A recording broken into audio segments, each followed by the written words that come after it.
Thanks, Bill. Susan? Hey, good afternoon, everybody. We will reconvene our City Council meeting for this afternoon. No decision was made on our closed session item. If we can please join me in the Pledge of Allegiance. If you stand, and put your hand over your heart and recite with me.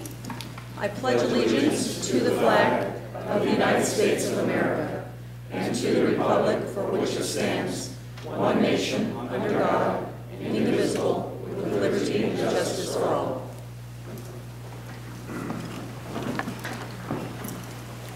Good crowd today. Nice to see. This time we'll move on to public comment. Those wishing to speak on a matter that's not on the agenda, I ask that you complete an orange form and provide it to our city clerk. Anything that's requested to speak on agenda items, we'll call upon those as they come up on the agenda. We do have a few requests to speak, and when I ask you to join us at the podium, please recite your name and address for the record, and would give you approximately 3 minutes or so to talk about your topic, and we'll be able to move along as planned. Our first one is Mr. James Stenson.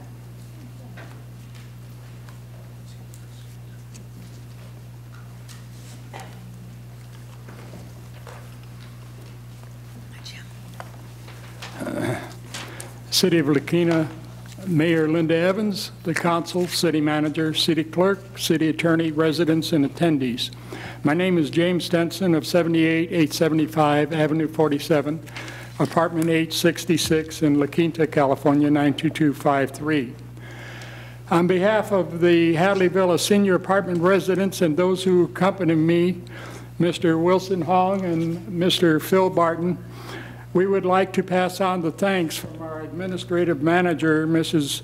Karen Kovalevsky, Mrs. Jacqueline Seagobbin, Mr. Frank Fisher, and staff of B Group Corporation. The attendance of Linda Evans, Mayor, and Jessica Herrera, City Police Officer, to our 10th anniversary party on February 13th this year. Your representatives were a catalyst to a very successful event, long to be remembered by its residents and staff. Thank you. Thank you, Jim. It was our pleasure. Thank you for the invitation. Glad to have you and the crew in the city. Next would be Mr. Robert Silk.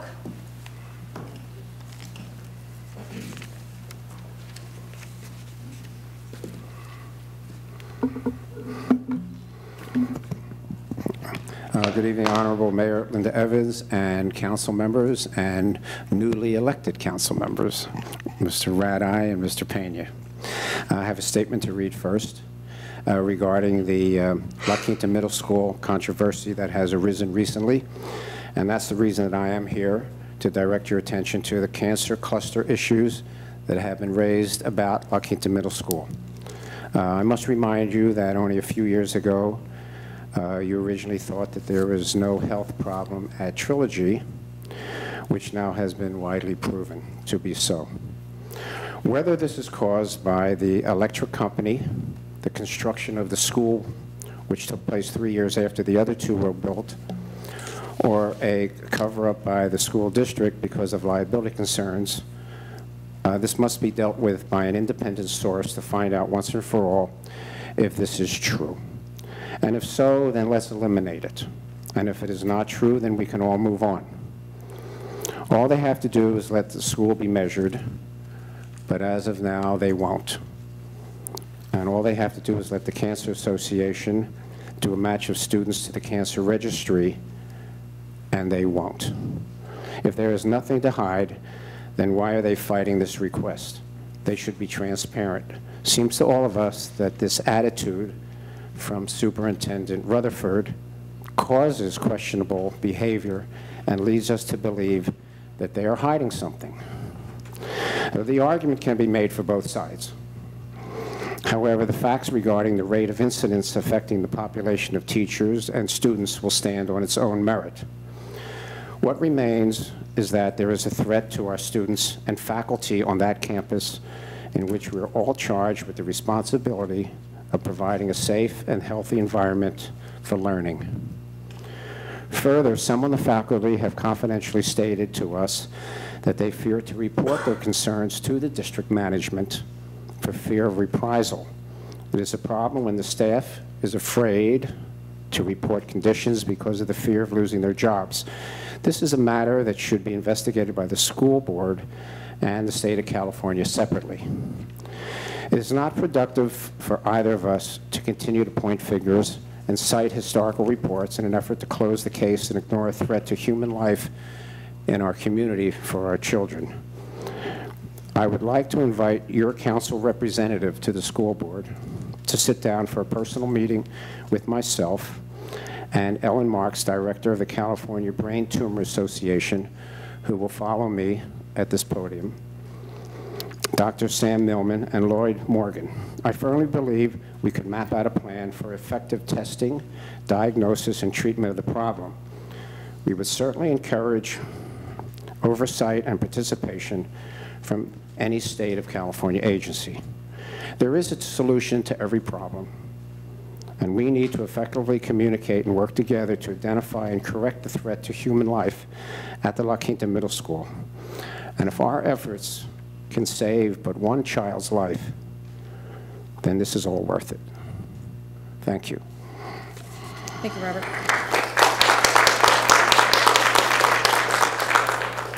Ellen Marks.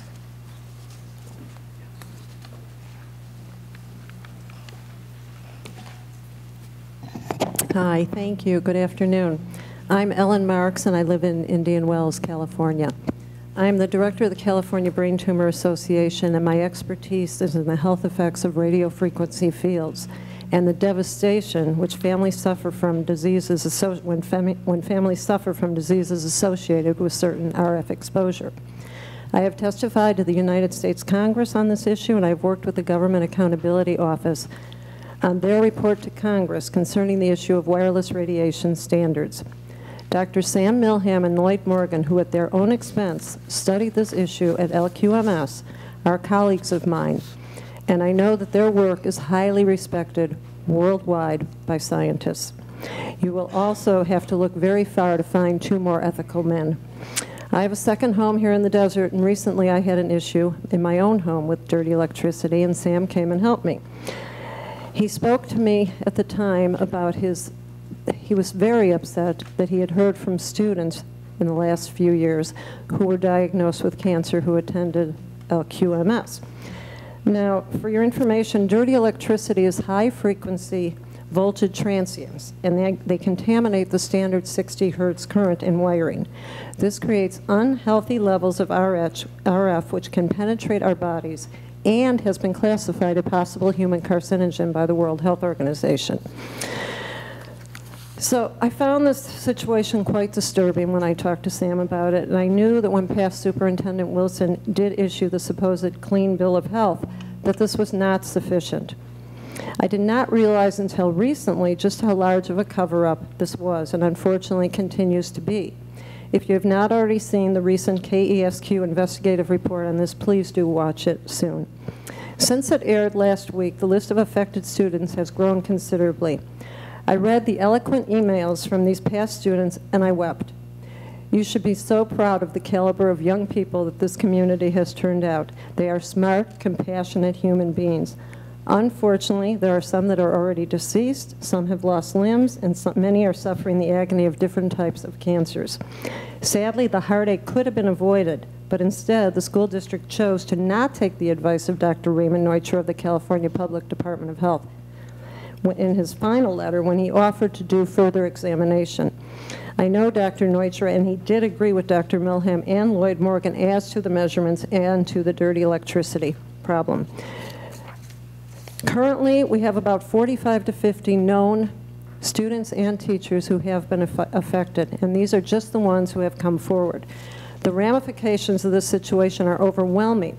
We've tried to meet with the superintendent, but that request has been refused. Instead, he issued that letter, which sounds good, but it is misleading and lacks proper evidence. The testing that was done at the school did not look at the right thing. It would be as though a doctor performed a colonoscopy when looking for a heart problem.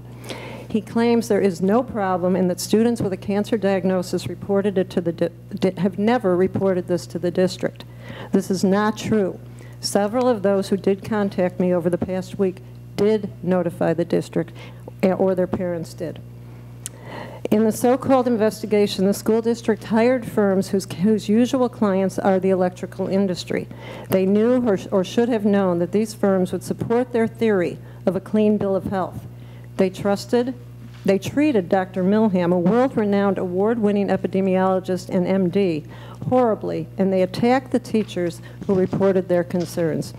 In 2006, the district could have submitted the names of students who attended LQMS to the California Cancer Registry, and they refused.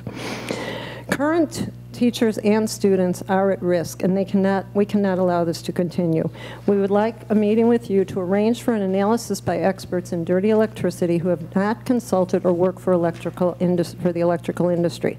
The school district cannot be allowed to hire these experts. We also want the names of all past and current teachers and students run through the California Cancer Registry to determine the extent of this problem. It's also been determined that Dr. John Morgan of the Sierra Cancer Registry, who was brought in by the school district, misinterpreted data concerning the teachers. He claimed that only 5 of the then 16 worked at the school when they were diagnosed. He never spoke to one teacher. One teacher had kept a roster of all teacher room assignments from the beginning when the school was built. He was given this list, and he still ignored the data and misrepresented the truth. Please work with us to get to the bottom of this. Sadly, if this problem is originating at the substation at Avenue 48 and Jefferson, homes may be in jeopardy also. I have heard from concerned homeowners near the school where there are many cancers. Together, we have the responsibility to prevent further devastation in this wonderful city, and I thank you very much. Oh, by the way, I just wanted to hold up and show you, these are just some of the emails that I received in the past few days from students, and some of them are here with us today. Thank you. Thank you, Ellen. Guadalupe Arredondo.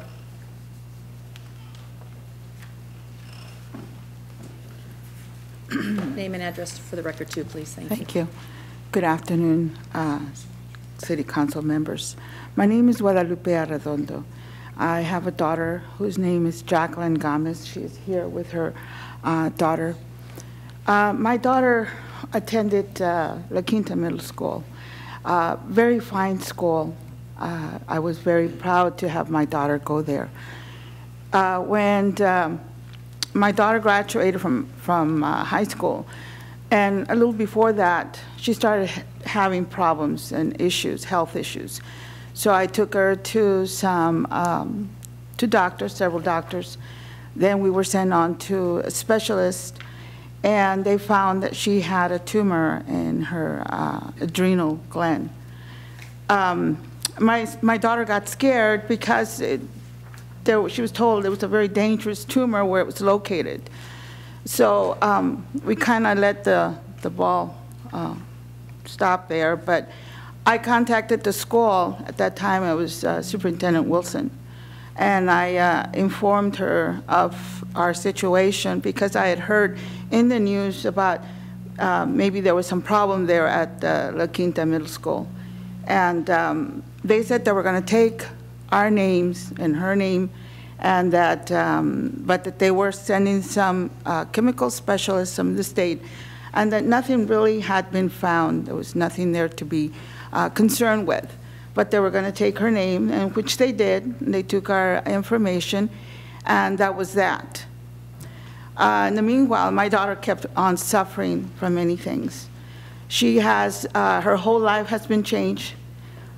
She had her ovaries removed at a very young age, so she went into menopause at a young age.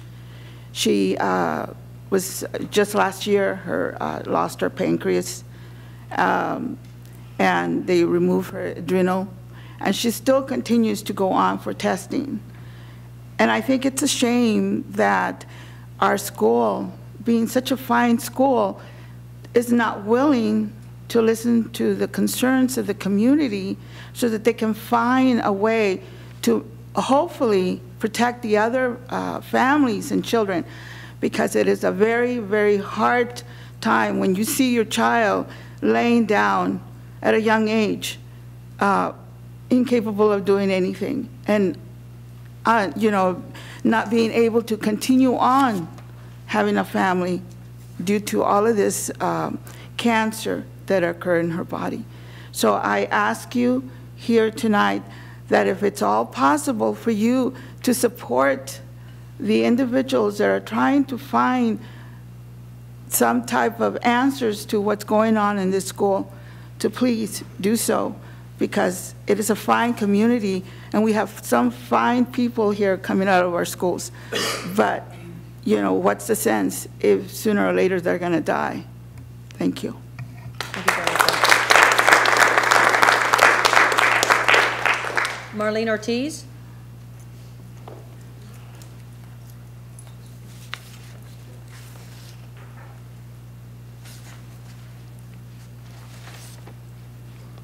Hello, my name is Marlene Ortiz. My address is 52660 Eisenhower Drive. That's here in La Quinta. Sorry, I'm kind of nervous because I wasn't planning on speaking tonight.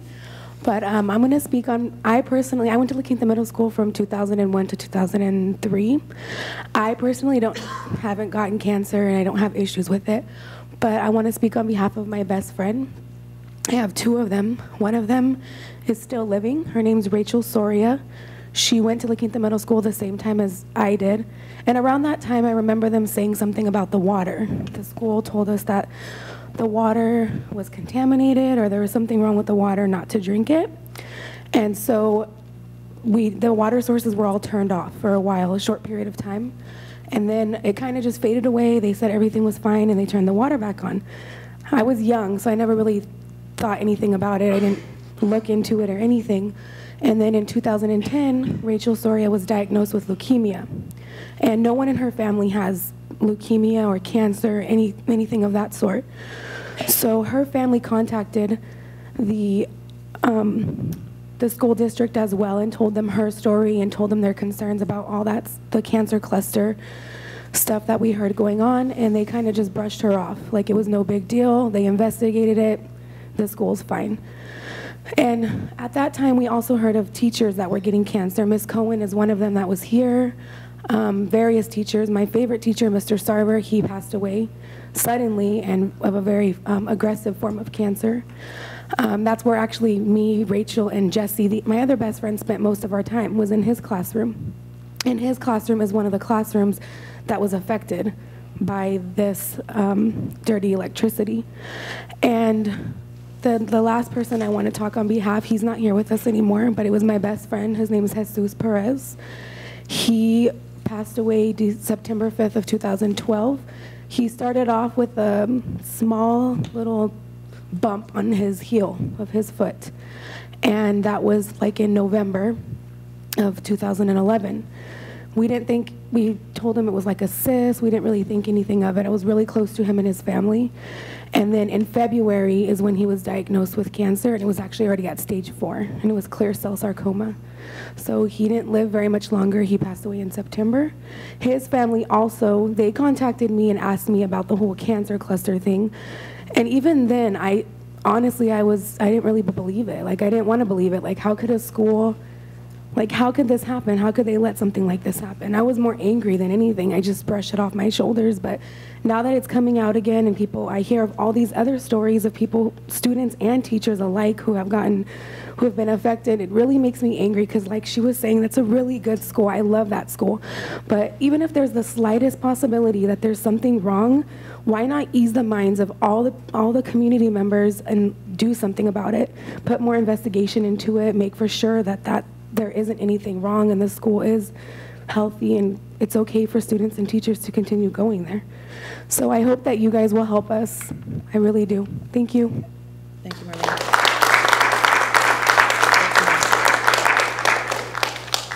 Okay, I'm going to ask David to come up, but I can't read David's last name. Sinescu. Yes. Thank you. Name and address for the record again, please. Good afternoon, Mayor and council members. I'm here for the same issue. At the ripe age of 30 years old, my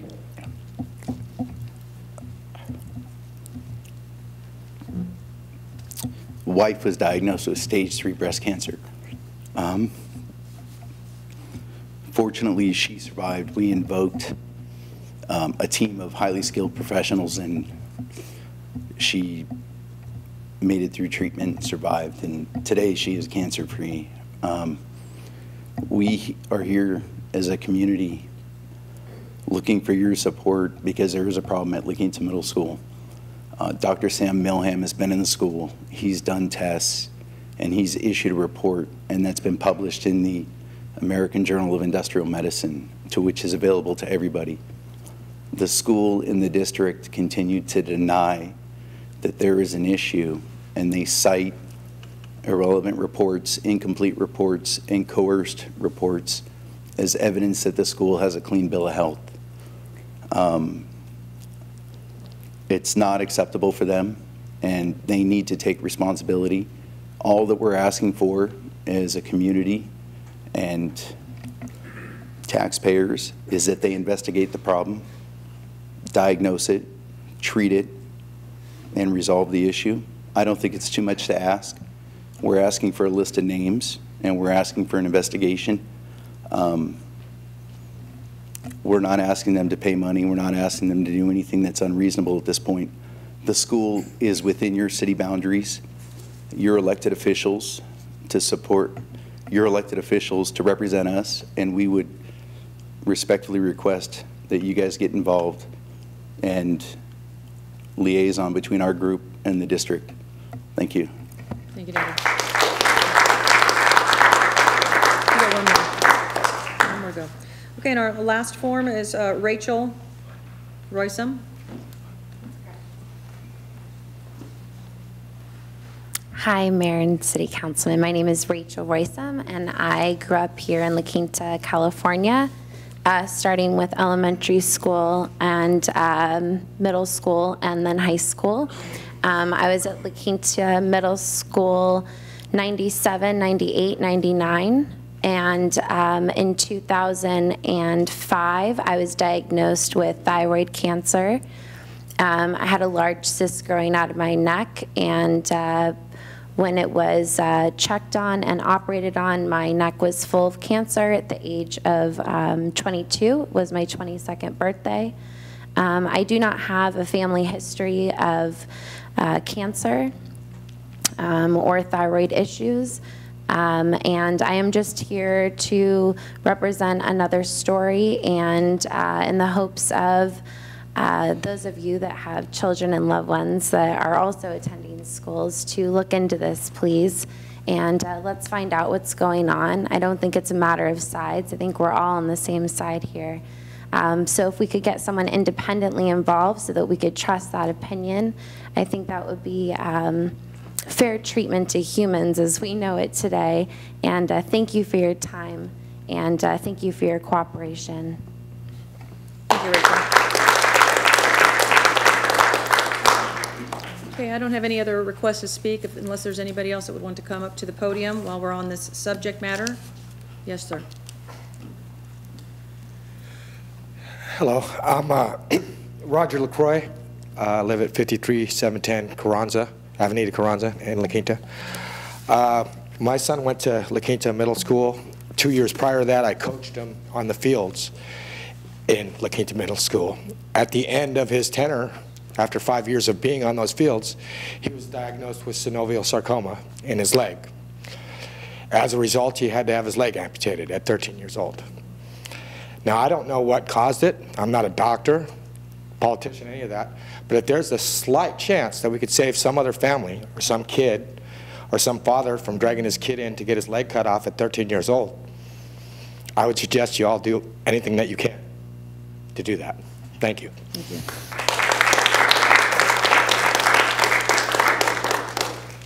We appreciate all of the concerns and stories, and personally speaking, my heart goes out to those that were afflicted with cancer for whatever reason.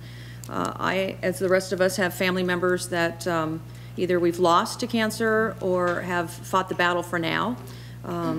My sister, my grandfather, my uncle, I mean, it goes on. And we know that that's a prevalent disease in any environment that you're in. And, you know, the board of, the school board is meeting right now 2 miles down the street, because this is the same time that they have their meetings on first and third Tuesdays. And I don't know if you've gone to them publicly like you are here to the council, but I would encourage you to do that. While we have no jurisdiction over what the schools do, it is in our city limits, and I have no problem reaching out as a council on behalf of the rest of us as well to question the process and or encourage further review of either past testing or current testing, so that there is a peace of mind, because one of the things that we prioritize in La Quinta is health and wellness. And again, while we cannot mandate actions by that school board or the district, we can highly encourage that we do care about our residents, and we want them to do everything possible to resolve and put to ease any question you may have regarding what might be at La Quinta Middle School. Other comments from council? If you want to add anything? If I can, Madam Mayor, we have a meeting coming up with the school district within the next couple of weeks, and this item will definitely be in that discussion in that meeting. Yeah. I did have a chance to talk with their board president, Wendy Jonathan, about this issue, and the sense that I got was full cooperation in whatever way possible to help resolve any outlying concerns by former teachers, students, parents, etc. And I didn't get the sense that there was any attempt to hide anything. Again, it was an informal conversation, but definitely I was expressing my concern over the information I had been receiving, knowing that we would hear from some of you today, and I believe they will listen to you all and embrace our request with open arms to try to get some more action on this topic, again, to help relieve any concerns that you all have. Anything else? The only thing I would like to say is thank you for being here. A turnout like this really, it's community. It's community. It brings it to the forefront for us, and that's part of our job. That's what we're here for. Right, and we appreciate the fact that you rely on us to work with you to help resolve these issues, and we will do our best to address them any way we can, and hopefully move this matter forward, take care of the issue. Thank you, if I might too. Again, thank you for coming out. I feel free to always come before this council should you need any help in any endeavor that you wish to partake. We are here to listen. We are your representatives. We will help you where we can. Obviously, this is out of our jurisdiction, as the mayor stated, but we're certainly here to listen and to help you help yourselves. And I would encourage you to attend the school board. My daughter went to La Quinta Middle School as well as all of her friends did, so it's extremely pressing on me to make sure that there isn't any health hazards there for future students as well too. So I would encourage you to go speak with the school district, come back, keep us informed of what you want to do, and we're certainly here to help you as well. Thank you. Robert. I just want to thank everybody for coming out and sharing your stories, putting everything in perspective. Again, we want to help you however we can. We are your representatives, and we'll do everything we can to help you. Thank you. Thank you.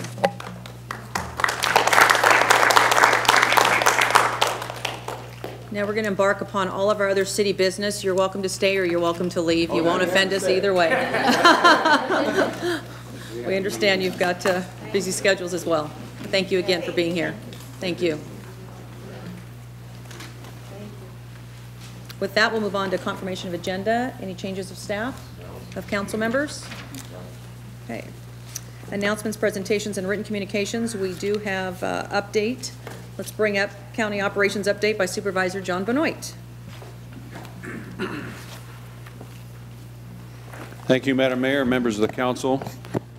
And it's my privilege to stand here before you today and give you a little update of what's going on in the county. I want to thank you, Madam Mayor, and the council, and Mr. Spevacek, all of you for making this possible and arranging this date. As a result of the voters' choice in June, I will have the privilege of representing you for another 4 years, and I'm very, very pleased at that. I want to thank all of you who supported me for that opportunity. And that is all of you, and I appreciate it very much. Got that. As I begin my second term, it's a good time to reflect, and I'm looking at what I've done, I think we've done pretty good work together, but I also was kind of looking around and see what maybe I could do a little bit better. And one thing that I thought was I don't get out often enough in this kind of a forum to see my city councils. I've got a very large district. It's challenging to see you as often as I should, but I thought at least once a year I'd like to schedule a formal update for each council in my 10 cities. And so you're not the first and not the last, but we very much appreciate it, and we'll hope to maybe shoot to do this about this time every year.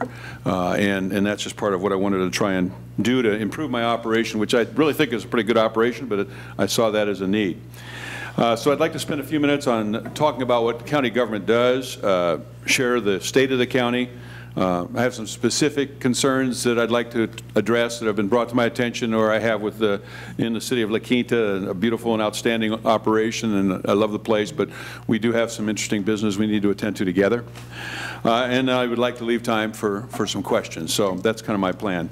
And the community update, maybe a little bit, for most of you on the dais, you understand county government, maybe somewhat for your citizens in the audience and anybody else who might hear this presentation. I'd just like to take a minute and cover some of that, because I've spent 38 years in a couple of careers before I came to be your county supervisor, highway patrol, state assembly, state senate.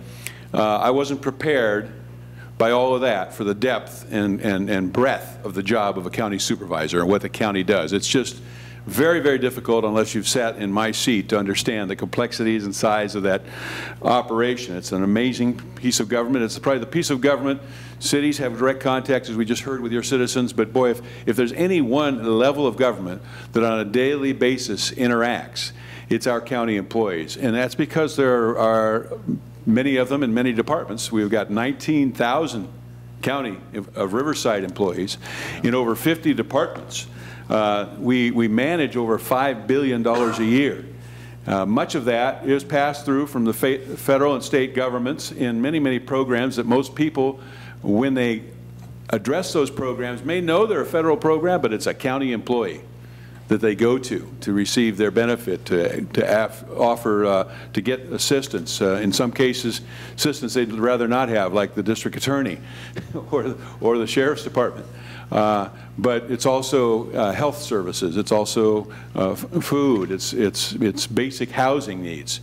All of these are done by governments at various levels who contribute, but it's county employees that come face to face with the constituent in the process of delivering those services. And so it's an interesting position to be in where I am, to try and understand all those different aspects and deal with a myriad of issues that come up in all those different things. I was thinking of my calendar today and the number of things that I've had meetings on just today before I got here. It's still kind of mind-boggling. But La Quinta, your residents are, I think, gifted with a city that has, from the very start, done a great job of organizing itself to assist them, and in many places working closely with the county to do it in a very economical and efficient way. Particularly, I would like to cite our great cooperation on your library. That's been there for a long time. We appreciate, and I think everybody benefits from our cooperation on the Animal Campus. We have, of course, many aspects of our criminal justice system, including your sheriff's contract, which I'll talk about in just a minute, that we provide along with the district attorney, the public defender, the courts, the jails, all of that county managed operation. And I think that we're doing a very good job of working together on all of those aspects. I'd also like to mention the impressive services that our county provides at the Workforce Development Center in Indio for many, many residents of Indio, but also all of the Valley cities, including clearly La Quinta. It's a hub for job training, job employment. It's a valuable resource for job seekers and businesses alike. But let me go on to what the state of the county is, because the state of the county is critical to the well-being of the citizens of Riverside County. And I'm pleased to report that our financial situation is improving and looking better than it did. We had some horribly difficult years, as you know, and you also experienced in the city. In the city, sales taxes are one of your primary sources of revenue, and when the economy gets better, those sales taxes tend to go up right away. Compare that to the county, where we rely almost exclusively on property tax revenue. And particularly when the law in the state of California establishes that a property's value is set at the time of sale, and when a $600,000 house that has been paying taxes on a $600,000 valuation is sold for $250,000, and we saw a few of those, almost 50% of the housing stock in the county. When that value is reset, we now start collecting taxes on a tax base of $250,000, and under Prop 13, that can go up 2% a year. Right. Takes a long time to catch up. It takes a very long time for property tax revenues to catch up. So we are still struggling. Believe me, we are not out of the woods. And where we'd like to help, sometimes we're constrained by the fact that we still have our own house to get in order. But it's far closer to being balanced today than it was. We technically have had balanced budgets for the last couple of years, but that's largely because we've made some dramatic cuts in some areas that we really would like to see restored and haven't been able to restore them all yet, but we're making progress. One of those is on Sheriff's Patrol in the county areas where we had cut to 0.8 officers per 1,000. You set the level in your city for your officers. I know it's much higher than that. We are working our way back to a level of 1.2 officers in the county areas per 1,000.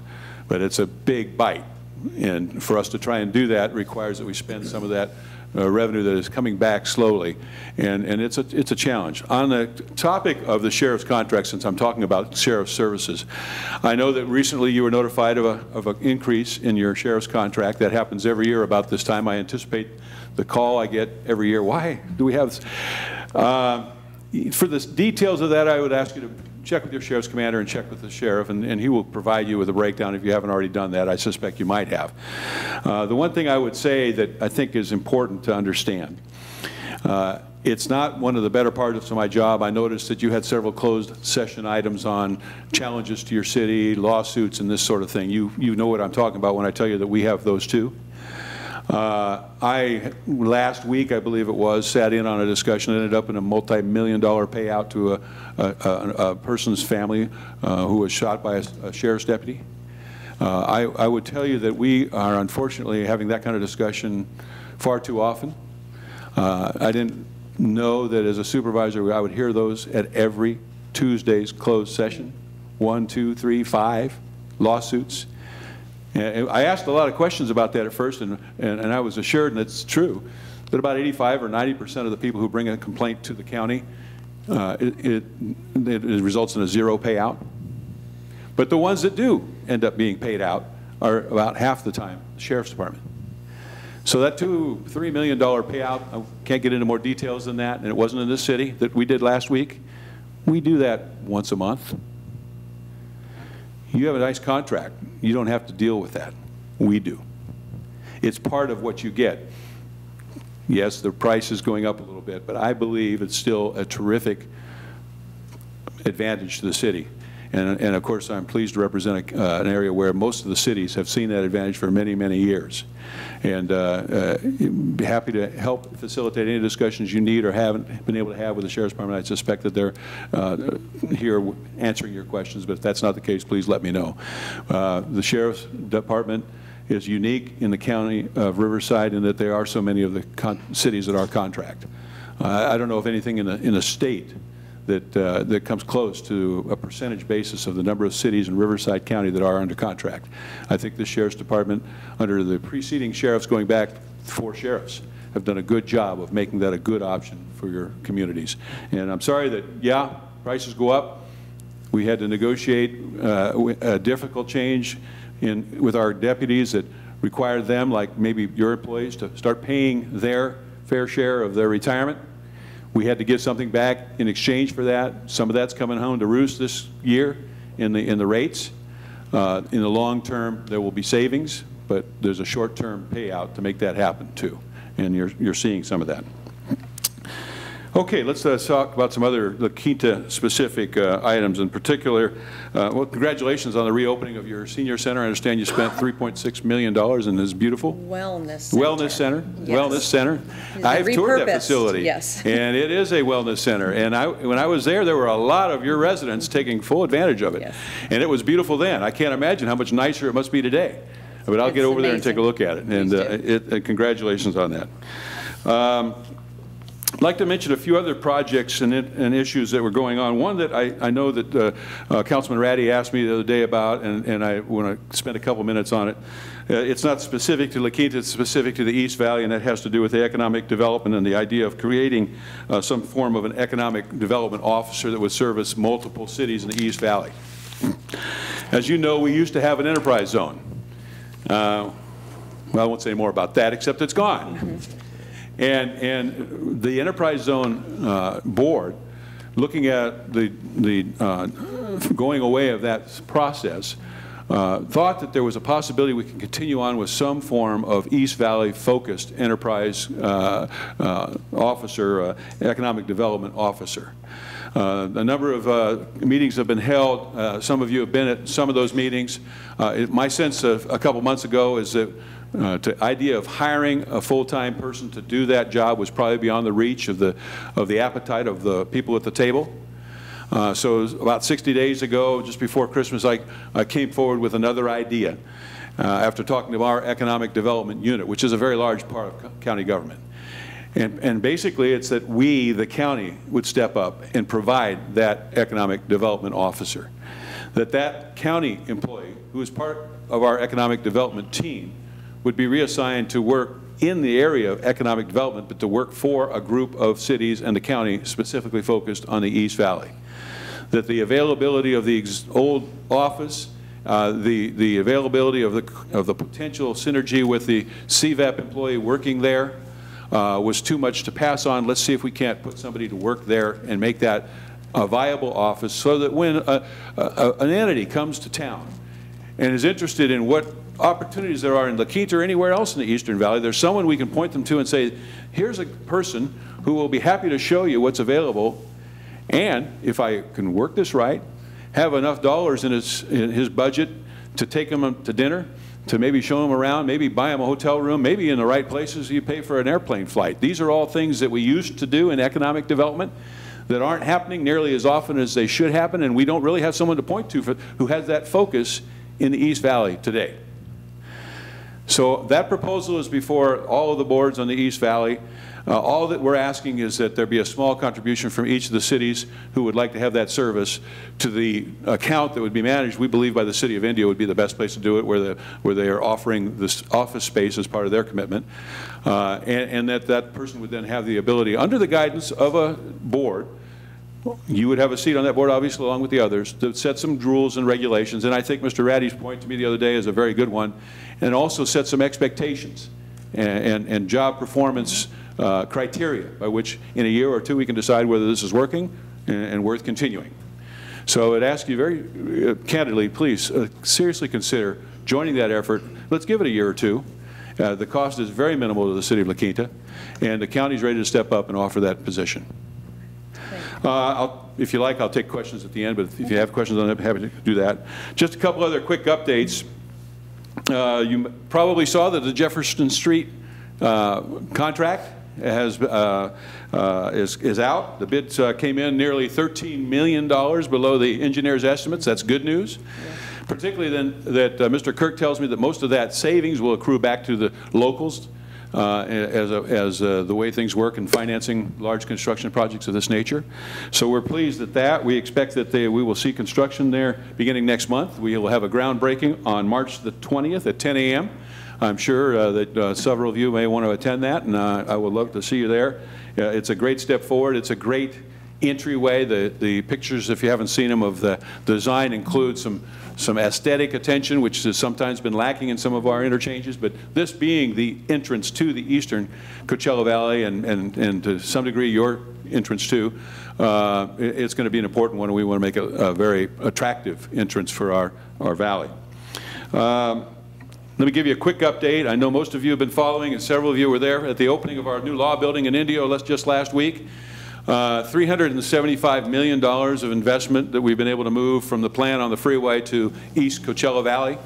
We've had 800 people some days working in the construction trades, building the new law building, the parking structure, and the emergency operations center, which have all been completed. We have just last Friday received our final approval from the state fire marshal. We will be going out to bid for the jail construction sometime in the next 2 weeks. Great. We're running a little bit behind schedule. Frankly, with our budget challenges, that's okay. We can survive another few months as long as the state money is there, and we're assured that the state understands that it was their state fire marshal primarily that we were waiting on. So that shouldn't be a problem. But we are going to be under construction on that pretty quickly. And of course, that'll take us from 350 beds to 1,600 beds in the eastern Coachella Valley. One of the benefits of that, you know, for years we've been housing a lot of our prisoners in other parts of the county. I mean, that's just the way it's worked out. With only 350 beds, we were about 8% of the beds in the county and about 20% of the population. Well, all those employees that were housing our prisoners were also living and working and contributing in other communities. We're going to bring back about 400 jobs and $50 million a year in economic impact to this valley. Consider this. If we hire this economic development officer and he comes to us next month and he says, I found a company that's going to come here and create 400 new jobs at $65,000 a year average, would we be pleased? We've done that. And we're hiring now. And citizens of La Quinta, if you have a son or daughter or you're in that age group that you'd like to be considered, we have a lot of openings and we're looking hard for qualified people. For everything from cooking staff to custodial staff to deputies will be needed, 400 additional positions and $50 million. And I guarantee you some of those folks are going to live, work, and spend some of that money in the city of La Quinta. And that's a good thing. Finally, I'll close by just saying that I had a great time at the Date Festival Parade the other day. Thank you for joining us, Madam Mayor. And I think, John, were you there? Yeah. I don't know if you had a chance to see the camels directly behind us, but we brought Annabelle, the dog we adopted at the fair last year, and she was fascinated by the camels. And I don't know if it was Annabelle or my ear that one camel kept coming up to nose. It was an exciting day. We have had record turnouts. We've had record animal adoptions again. Amazing. At the fair. Last year we had 197. I think some of you heard me tell the story. They came to me and said, would it be okay if we did animal adoptions at the fair last year? And I said, well, I suppose. You're the experts if you think that would work. I usually think of people going to the fair to eat bad food and ride rides, you know, not take home an animal. Well, we adopted 197 last year. 196 if you take away the Benoit family adoption.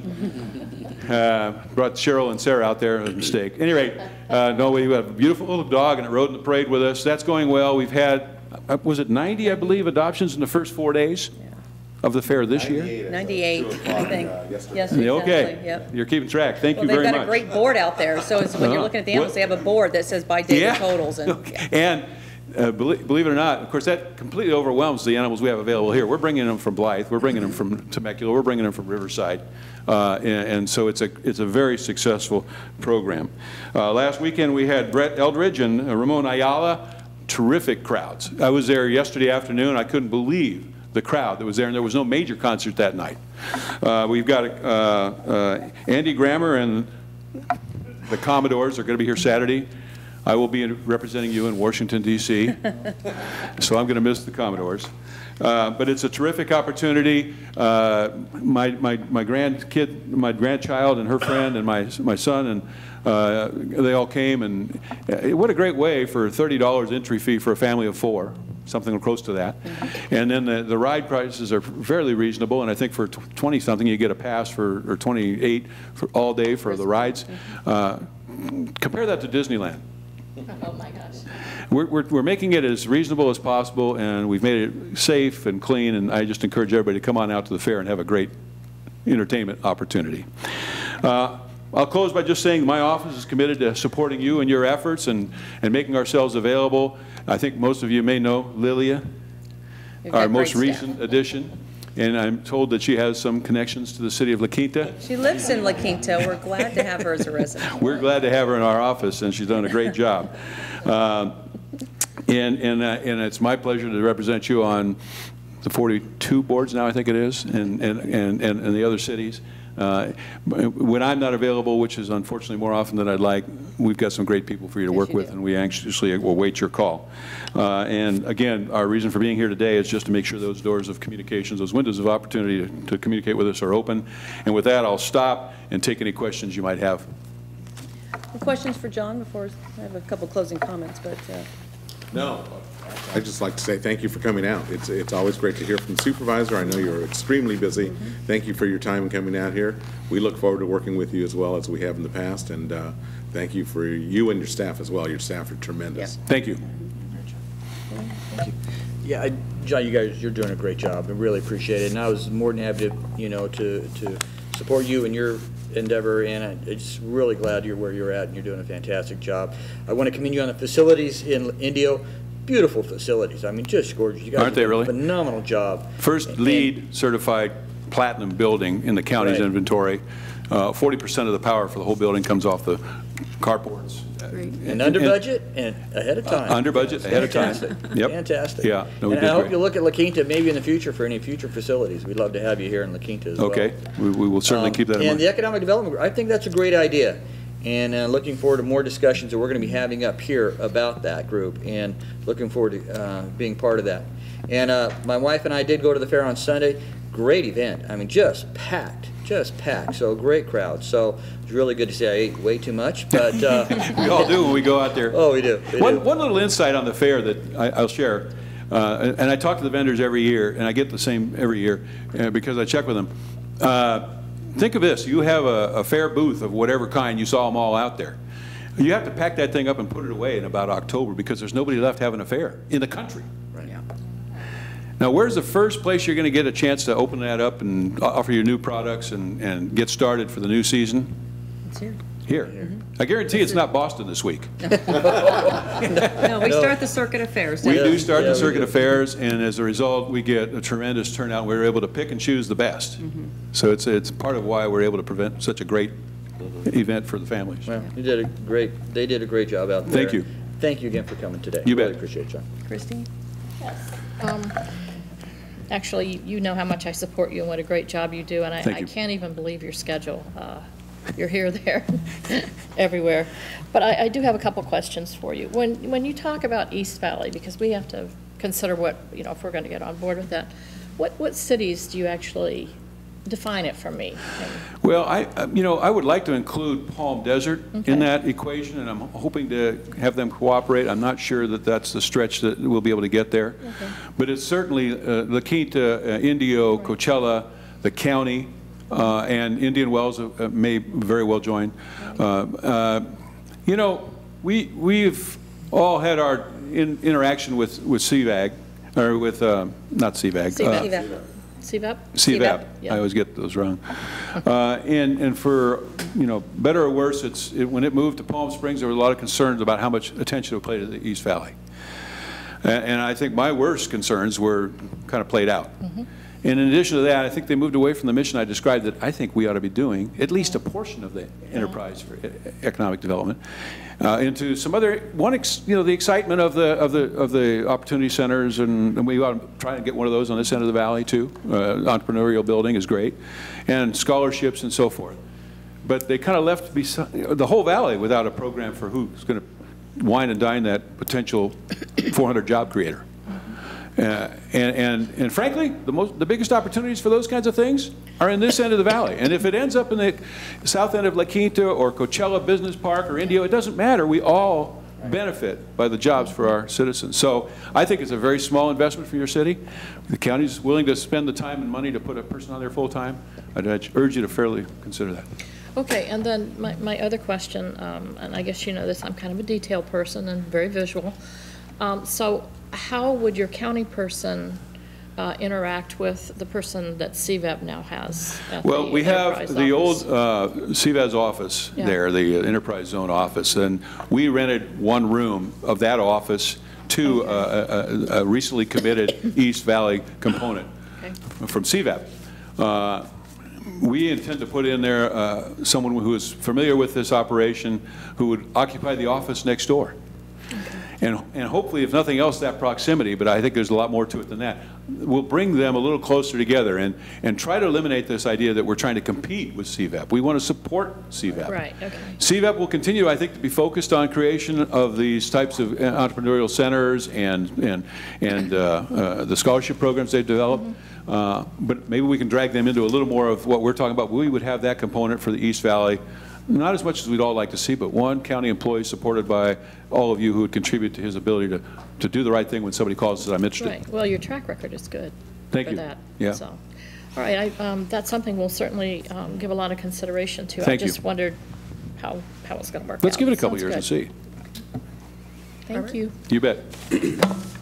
Well, again, I want to echo what was said up here. Thank you so much for coming out, and thank you for always being available. Because every time, even if I was at the step of the building inauguration, you're always available to exchange a few words and keep us informed of what's going on. And I really appreciate that.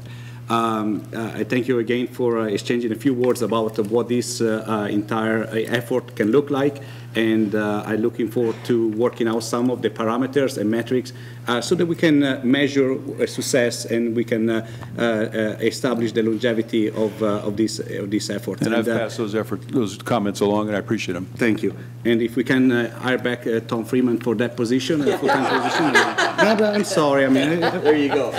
We can. You can't afford Tom Freeman. He's working for Chandi. I bet. Then it's a small investment. That's right.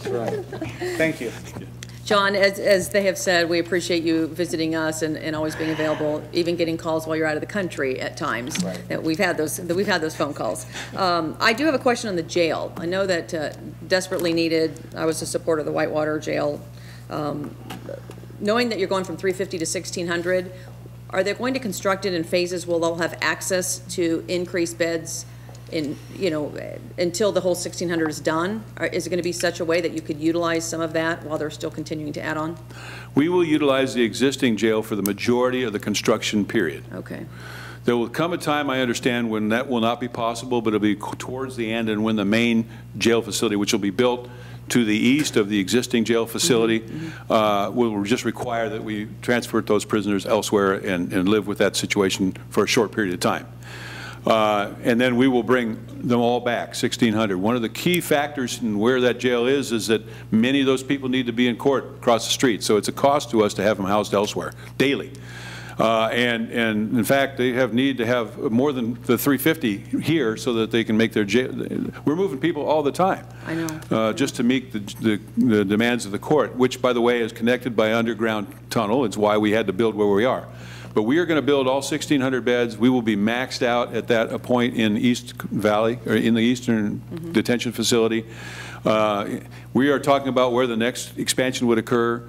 We're talking about if it should occur, when it should occur, and we have a major countywide study on that, complicated by the passage of Proposition 47, unbelievably, because, right or wrong, we're letting a lot of people out that we used to think belonged in jail. And that's changing the oversupply and demand. We still absolutely need these beds. How much further we need to go and how soon we can is really a subject of much debate. And where is elsewhere? Banning, primarily Larry Smith, although we have had prisoners in Riverside at Presley and in the Southwest in Temecula and occasionally in Blythe. They're not, we don't put, prisoners inside big letters on the buses, but there are buses running up and down the highways that you do see. If you're looking for a county bus, you'll see them. And it's a daily and it's hugely expensive. And frankly, we don't have escapes. I mean, they're just very, very rare. But if there's going to be an escape, the most critical times is when they're on the highway or when they're going in or out of a facility. If you have 1,600 opportunities to keep everybody that needs to be in Indio court in within distance they can walk in the tunnel, it's a lot more secure. Okay, thank you. Yeah, Prop 47 is definitely not a help to us, along with AB 109. So if we understand the ramifications there and spend a lot of time talking with our team, Riverside Sheriff, and I know you promoted them and the increase in the contract. We have a very good relationship with them, and I know you do.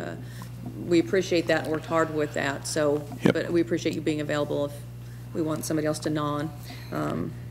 when we talk about contract. And I'll say that as far as the East Valley Economic Development, I still need more information on that. I'm not a proponent of starting another JPA, and it's only 10,000 this year, and it might be more and more and more, and this is how things grow. And you know, I'd like to do a combination of taking a look at what CVEP represents right now, because they're in this is the change agent mode for that group, and it could really be a new creation of something that might end up being what you're proposing.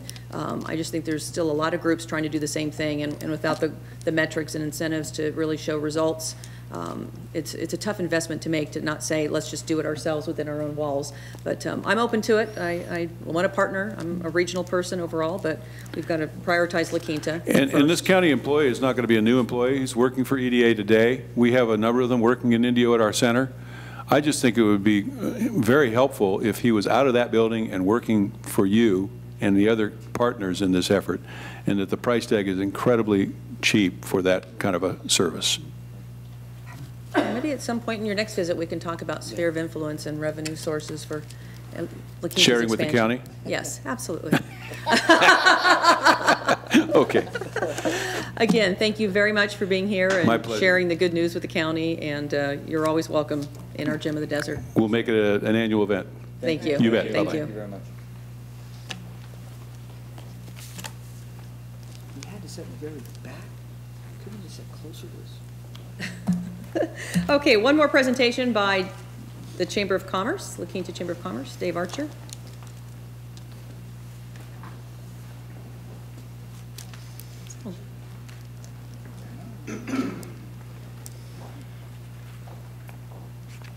Good evening, Honorable Mayor and Council members. It's my pleasure to be before you this evening to give you the latest update on the Chamber contract for services. Let's see. Official name and address for the record, please, Dave.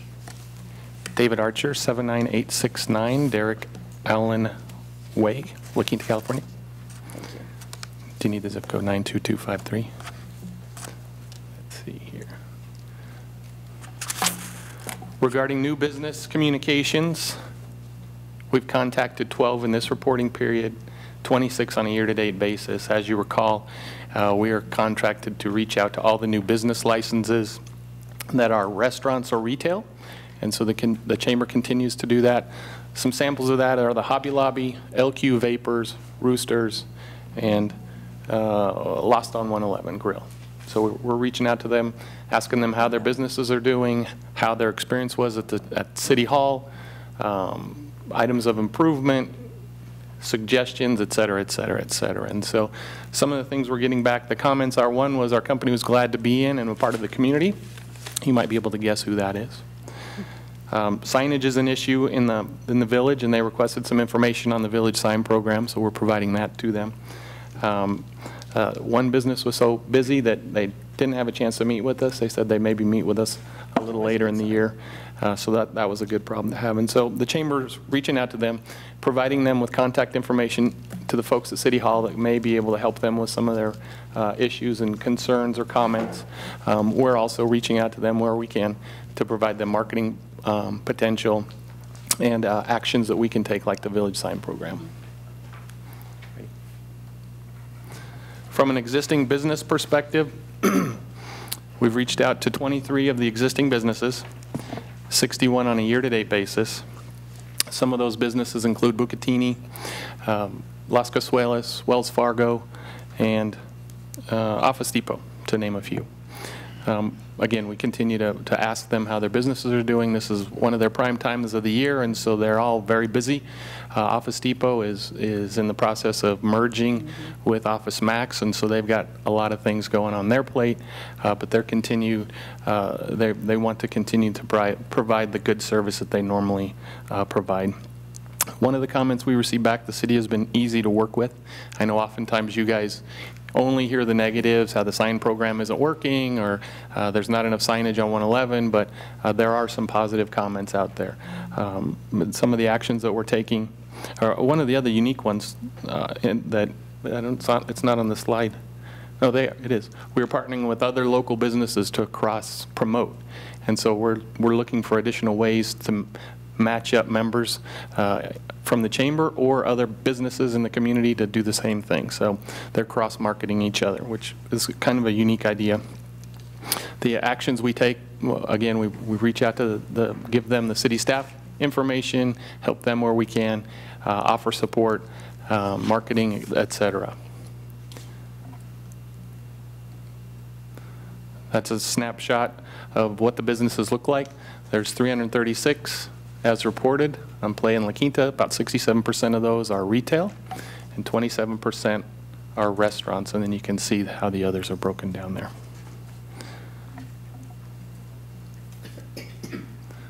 From an additional economic activities perspective, the Chamber was proud to host the Humana Challenge information booth, and we got to pass out member literature and business literature, chamber literature to thousands of folks that may not otherwise have received it.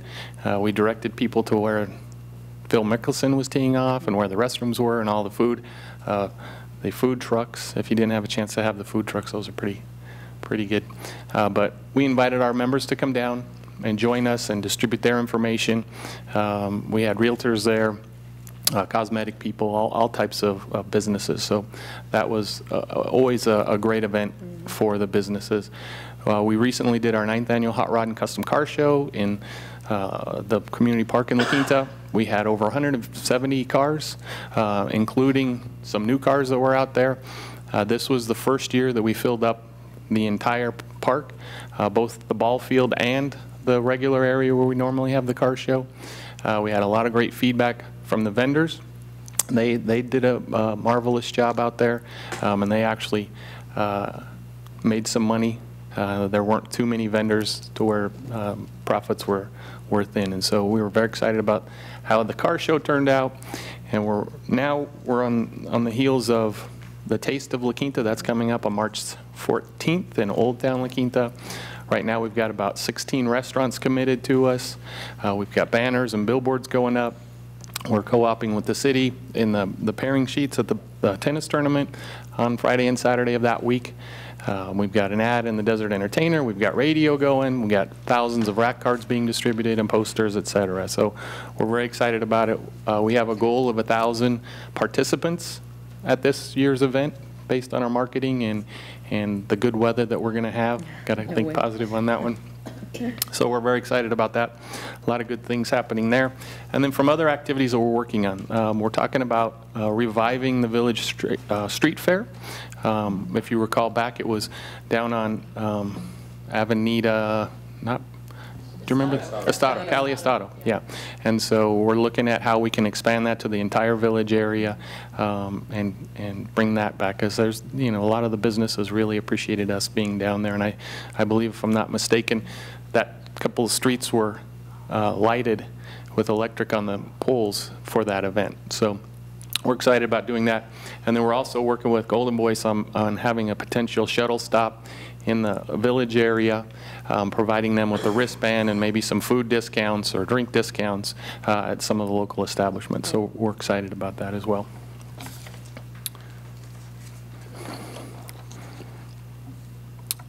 We're continuing our work on this annual CEO forum. We're working with SCORE. They have a similar program that they use in Orange, California, where they have a think tank of businessmen, and they meet on a regular basis to talk about what's going on in the business community, trends, where they see things going, how to kind of help each other out. So we're continuing that. We anticipate implementing something in April or May of this year, and we'll have additional information for you in the future. From a commercial broker perspective, we're holding off on reaching out to those folks right now. At the last council meeting, we discussed several that had already been talked to, and so we're going to continue that at an appropriate time in the future. But right now, we're not expending much energy on that. And then we continue to put together our Shop Local campaign. We have several ideas being considered, and we anticipate implementing something in June on that. From a gym perspective, It continues to get better and better each month. We do have some issues sometimes with the printing quality or where they cut the pages off, and we work with the Desert Sun to correct those issues. But as an example, this month we're going to go up an additional signature, which is 4 more pages. We're going to be at 44 pages distributing it out because of all the new members that we had at the mayor's lunch. I think we swore in about 27 new members. So we look forward to that continued growth and excitement with all the new members. You get that excitement. And so to that end, while we can, we want to expand the gym to make sure they all get their information out to the community. From visitor center perspective, we are happy to be in City Hall. We are snuggling in, and the city staff has embraced us, and now we don't look so awkward and people sticking their head out of cubicles like, what's all the noise going on in the lobby? And it's been actually kind of fun to hold impromptu meetings out in the lobby. It just makes it more lively. We are continuing to work on the kiosk. We'll probably have something in late March or early April regarding that. The board has given me some direction to get some additional information, figure out the pricing, and then they want to sell some advertising prior to going live with it. So we're working on that. And then our annual financial review, we should have that shortly. The auditors were a little backlogged through the holidays, and now they're getting knee-deep into the tax season. So we should have that coming up soon. And with that, that's my report. I'd be happy to entertain any questions. Questions for David? I have a couple. The current reporting period, is that the last quarter of 2014? Is that what this is? You mentioned in the first paragraph for the current reporting period, but you didn't say what it was. It was December and January. Okay. So do we get, so that's 2 months. Do we get a report from you every 2 months? No. Okay. We've outlined when we're supposed to do it. It's not actually quarterly because of the May, how we do the contract for services. Yeah. But the first one was in November, at the end of November, and then we went February, and I think the next one's May. So okay. Right. I don't think it's actual quarterly. I put some markers on every time signage is mentioned, you know. Yeah. Okay, will you say a lot of people have mentioned that? What is the issue? What are the specific signage issues that it really varies by person. Yeah. Some folks don't have enough signage, or their center doesn't have available signage for them when they sign their lease. Some folks want to have better signage on the streets so that they can see like numbers on buildings better. So it ranges. Where appropriate, and Les and I meet on a regular basis, but where appropriate, we try to educate the businesses because maybe they sign something in their lease that limits their signage, and so they don't know that, and they think it's a city saying, hey, you guys can't have any signage. But we work closely with the city to try to figure that out, and in most instances, it's the lessee that doesn't know what they actually do get. So it's an education process. Yeah, okay, well, I'm glad you're helping them with that. I could see that as being part of the problem. It just was mentioned so many times in here, and yeah. We have worked on signage with the businesses, and so I kind of put that away as it's okay, but I understand totally what you're saying. Overall, I think this was a good report, and then in a lot of the end, you had, this will appear in future reports. And one of the things I was, or subsequent reports or whatever, subsequent reports. You don't have any dollar figures for the kiosk, how much that's going to cost? We do. We're looking at a couple different options. There's a lease or buy program. To buy it, it's about $5,000 to $8,000. To lease it, it's about $160 or $70 a month. Then there's some add-on for software for additional features like printing and things like that. So. Good. Okay. So it's a definite probability. Yeah. Yep. Okay. I think that'll just enhance the chamber a whole lot. Yeah. Because our visitor center's been kind of sad. Yeah. To say the least. Okay. Yep. Thank you very much. Thank you. Good report. Any questions for you, Robert? Well, we just had lunch last week, so I won't have many questions. But one question is about the visitor center. What are we doing to get people to know about the visitor center, in particular visitors at the hotels, people that stay? But also, perhaps it's also time to look at how to drive them down from the 111, maybe some signage that will point people to the visitor center down here. That will create traffic, and of course, for them to come to a beautiful facility, get information about our city, that could potentially be good for traffic as well, for flow. Right now, we don't have a marketing plan on that. We're mostly word of mouth, and we've done some advertising or some notices in the gym noting that we've moved. But that's definitely an area that we could improve on and capitalize on some maybe additional signage or marketing in different areas. Yeah, that's a great suggestion.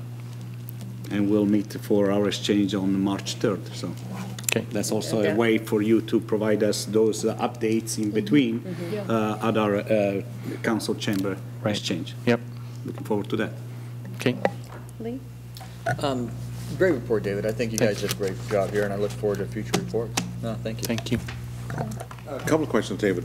On the outreach, as Robert said, weekends, you guys are certainly welcome to use this on weekends as well.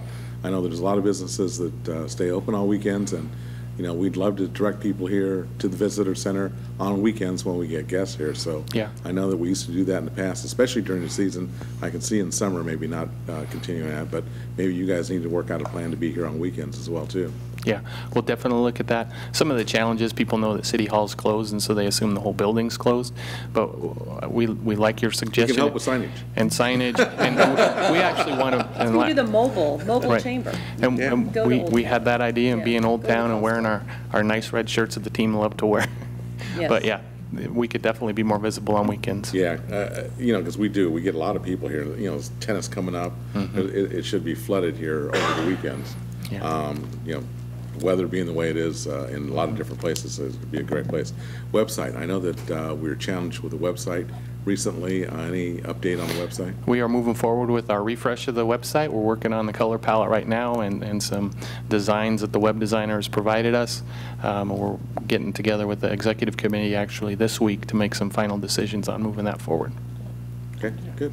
That's all I have. All right. Where is Lost on 111 Grill? Do you know where? Specifically? Because I assume part of that. Do you know where Scrambles was? Yes. Where behind the church? By the cupcake place. By the cupcake place. Yes. Yep. It was Scrambles. Now it's Lost on 111. See, we tried to do Scrambles and it was closed. Actually, it's closer in. The pizza place still owes sushi, I believe. Okay. So that's there.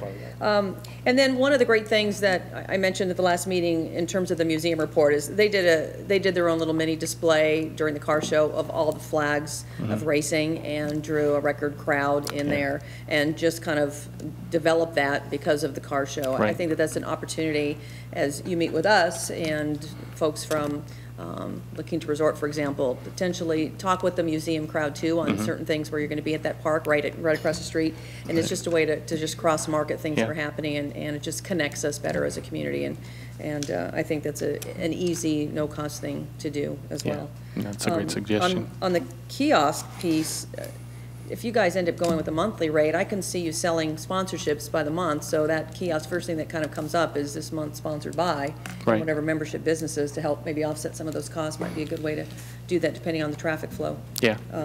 And I will talk with CVB in terms of the valley-wide map and just see based on how they position all the 9 cities if there's a way that we can at least add that visitor center piece so that with the new location, people know where to go. Yeah, that's a great suggestion too. So, because they get a ton of traffic there, that's another collaborative opportunity to figure out how we can bring people more towards La Quinta and Old Town area. Yeah. In the village.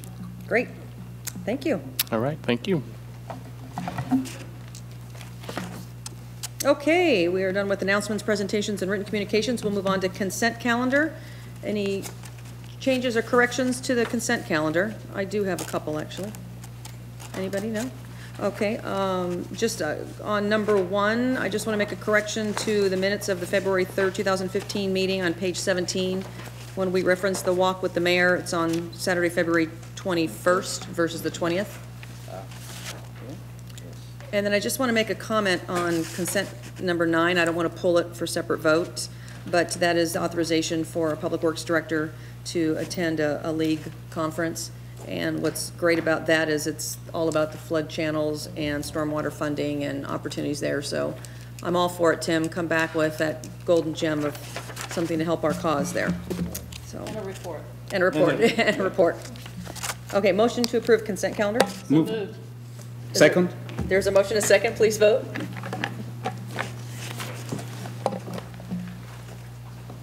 Councilmember Rada and Councilmember Osborne. All right. Okay, let's vote. Let's try again. Ready? Please vote. Motion passes unanimously. Okay, with that, we'll move on to business session. We've got one item. Approve a memorandum of understanding among Kohl's Department Store, Inc., 111 La Quinta, LLC, and the City of La Quinta for Adams Street Signal and Street Improvement Project. Staff report, please. Thank you, Madam Mayor and honorable City Council members.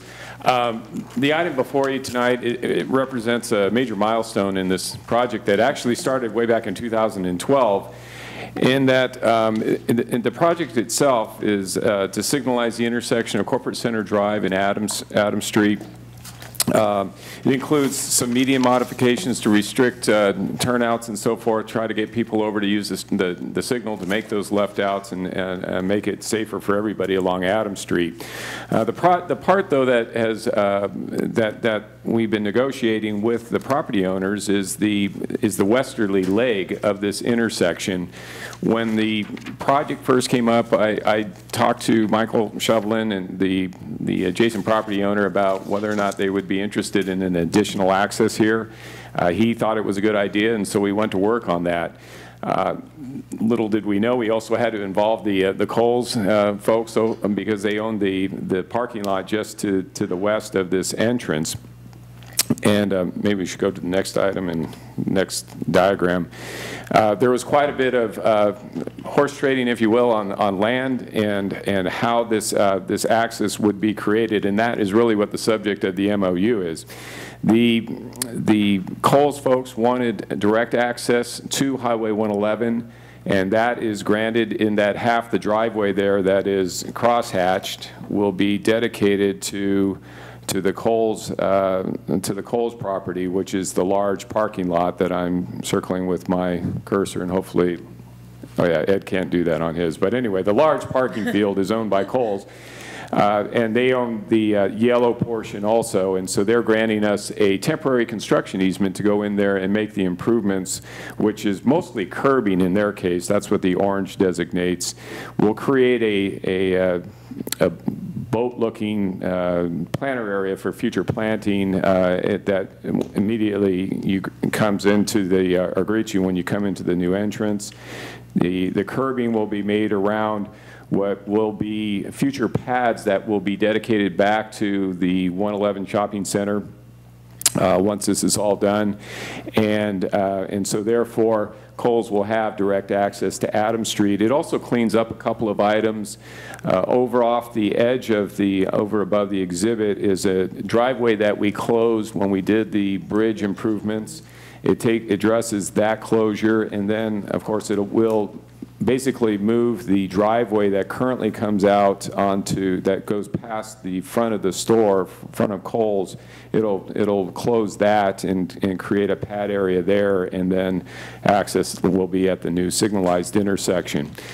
So the MOU describes all of that. And it really obligates the city to do two things in support of, the first of which, of course, is to build the traffic signal improvements, which upon approval of the MOU, will have the right to go into the property and make those improvements. And then the second thing, though, is that we agree to facilitate and actually draw up a parcel map to memorialize the new pad that is created to the north of this intersection on what was formerly partially Kohl's property and the Shovelin property. So those are the two things that are part of the project. The plans are almost done, and we anticipate in either the next city council meeting or the council meeting after that we would be ready to bid those, provided that the MOU meets the satisfaction of the city council. That really concludes my staff report. Myself and Ed Wimmer and Nick Nickerson are here to answer any questions you might have. Madam Mayor? Questions for staff? Yes. In this regard, my office is at the end of Corporate Center Drive, and we've had this discussion before that it is over 500 feet away from this intersection, so I can't participate in this discussion. That's correct. Thank you. One question, if I can. Yeah.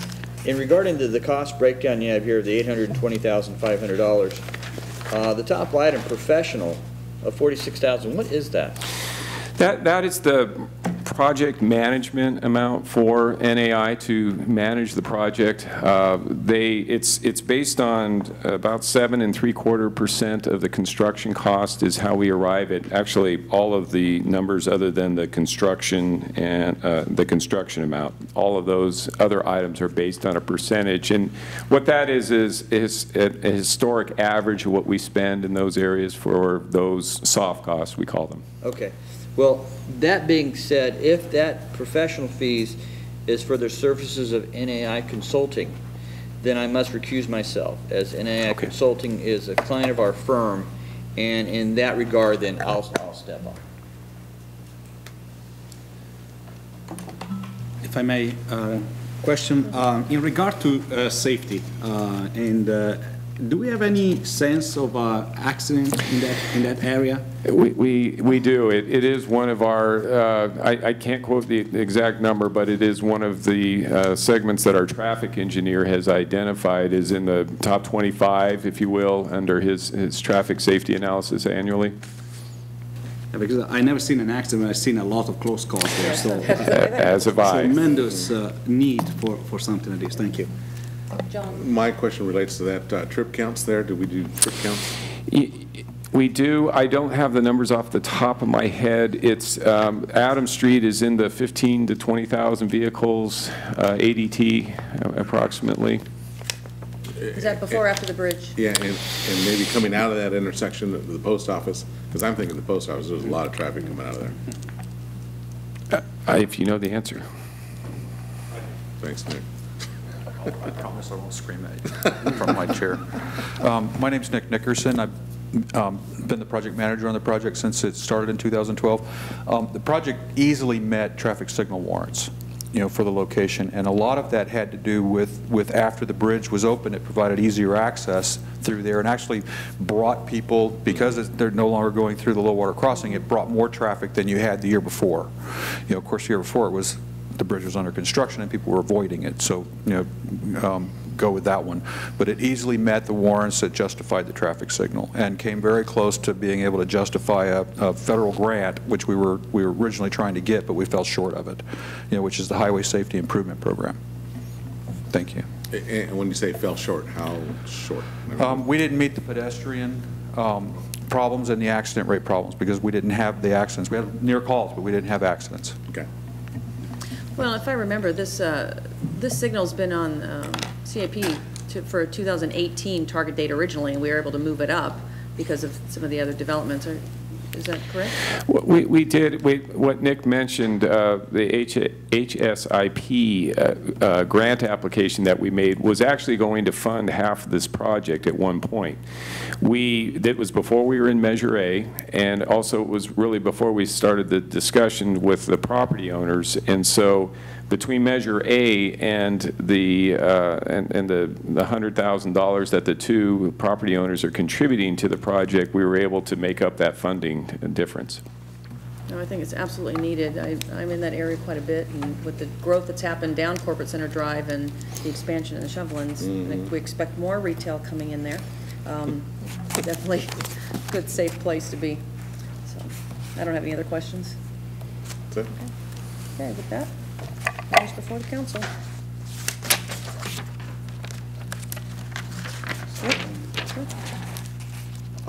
I'll make a motion that we approve a memorandum of understanding among Kohl's Department Stores, 111 La Quinta LLC in the city of La Quinta for the developer's participation in the Adams Street Signal Improvement Project, subject to minor modifications by the city attorney.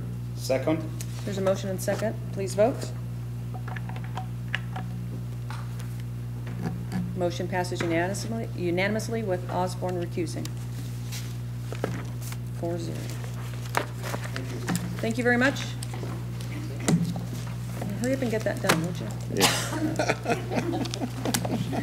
Okay, we'll move on to our study session item. The study session is a continued discussion of the reserve policy review that we started last meeting. And we'll bring our dynamic duo back up.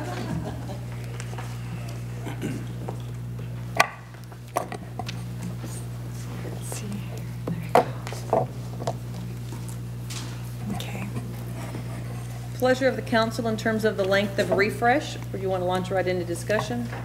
Q&A. Has anything changed in the staff report? It doesn't look like it has. No. Okay. I vote we launch. We launch into Q&A? Okay. All right. Don't go away. That was simple. We'll still have you for questions. Yes. You did such a fabulous job last meeting. Okay. So the suggested revisions are before the council for discussion. Again, it's a study session item, so there's no vote. But we did have a few questions we wanted to save for Frank's presence on different mechanisms for allocation of reserves. So turn it over to the team. Lee? Sure. Thank you, Madam Mayor. One of the things that we talked about in regards to reserves is the aspect of the emergency reserve. Trying to find it in here. Page 102. Page 102. The 14 million and or above where it talked about yes, the definition? You. Right, the definition. In regards to the definition, thank you. On the emergency reserves, I think we need to widen that up a little bit to be able to use that other than a natural emergency. I think there's going to be other necessities to break into those emergency reserves when needed. I mean, when the economy tanked and we had to go into our reserves to cover our budget shortfall back in 11 and 12 or 10, 11, I can't remember which year. Both years. Where were those funds taken from? Those were taken from other cash reserves that the city had on hand at that point in time. That were not emergency or cash flow. Okay. I mean, the emergency reserves, that's one thing. I just like to open that up a little bit to Frank's purview Right. to be able to get into that issue. And I don't believe, have we ever used emergency reserves?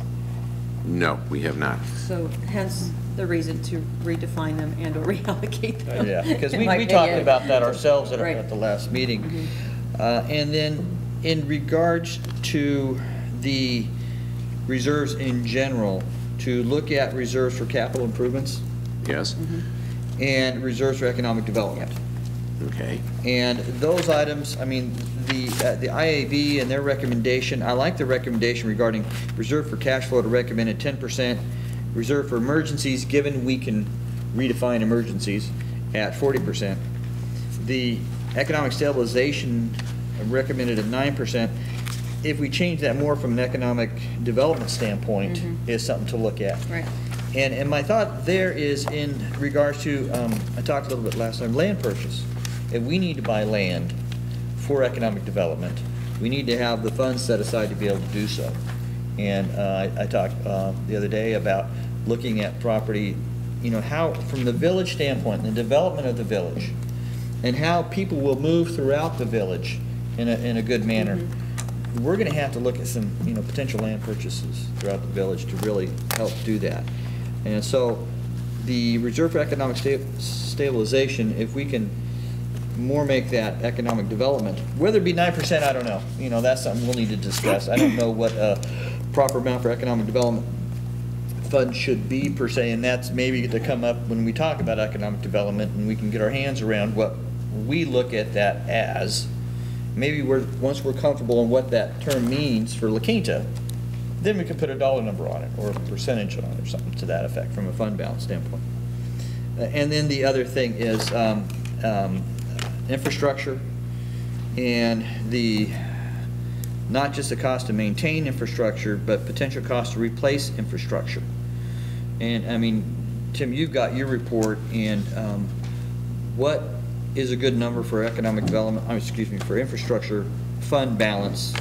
I don't know if you've had a chance to think about that and have any ideas on how we can put something, a label or a number or percentage on that matter.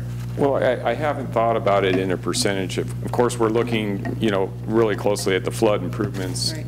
We, in round numbers, we came up with roughly $20 million that identified, but it's, very back of the napkin at this point.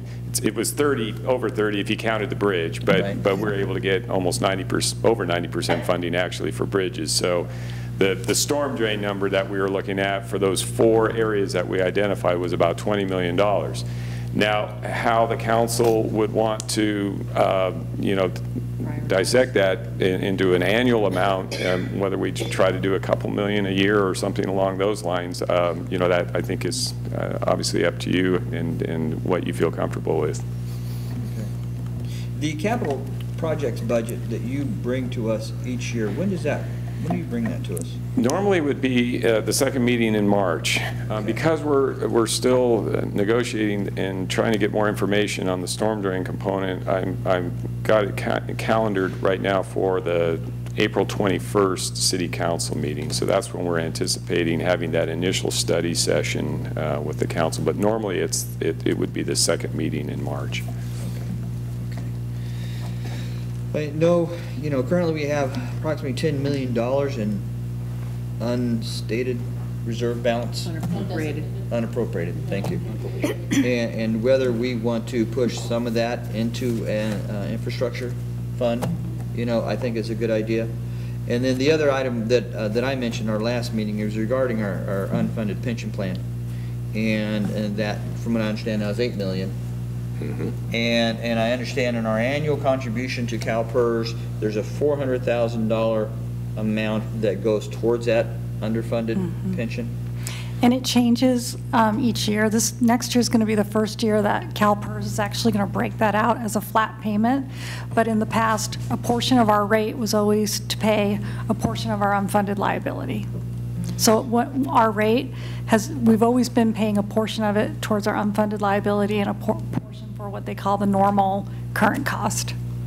And right now the estimate for 15-16 is in the $400,000 range, the payment. Okay. So whether we decide to just take that as an annual number of $400,000 a year in that, or and not create a reserve, or like some cities have created that reserve just to pay it off entirely. So it's done. I don't know that we can do that because of these other issues that we've got here. But I don't know if I'd want to pay it all at one time. Correct. Yeah. We're using our money. Right. Yeah, I know. That's what Rancho Mirage did, but their reserve funds are much more higher than ours. But but that's my concerns on the reserve. That we look at economic development, infrastructure, and if we're comfortable leaving the pension at the $400,000 number a year. I think that works for me. That will change every year, though. I just want to make sure. And that's another concern of mine. I know it's going to change. CalPERS, they're not going to say, here's the number, and we can amortize that number. It's going to be a fuzzy thing that's new every year. That's exact projected. And, I mean, as a numbers person, I'd like to have it consistent, but I don't see that coming out of the state of California in any shape or fashion. Right. So, I'd appreciate any of your thoughts, Rita, on that aspect. Do you think we can just take care of it from an annual standpoint? Are you more comfortable I think with that? so. PERS is ramping up in the next 5 years. You're going to see our annual contribution raise in the next 5 years. They're really trying to get a better grip. And with PEPRA going into effect, you're going to, you don't see the benefits on the front end, but as people retire and new people come on, they're going to be at a lower tier. And I think we're going to see some of those benefits down the road. And I think, at least for now, it's better for us to hang on to our money, and then we can always reevaluate in a few years as we see how things are going. Okay. All right. Thank you, Madam Mayor. That's my concerns. Thank you. I have a couple of comments. My preference, of course, is to have fewer categories, well described what they are for, and have instead of several, like the fewer the better. From a financial management point of view, is better. There should be enough mobility of funds so that it would be fairly upon the vote from the council to move funds from one to the other if it's warranted.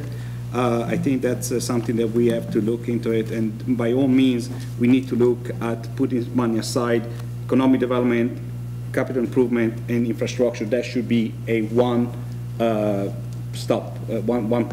that we're looking at. That I think are the comments that I come away. Again, I cannot thank enough the Investment Advisory Board for the work they've done. Has been a tremendous help over the last 2 weeks to go back to the documents, look it over again, look it over at their suggestions, and I'm very much, comfortable with increasing to 60% according to their suggestion. That's it. Yes. So you're saying keep the economic stabilization yes, at 9%, but described it, and the reserve for the takeaway at 1%?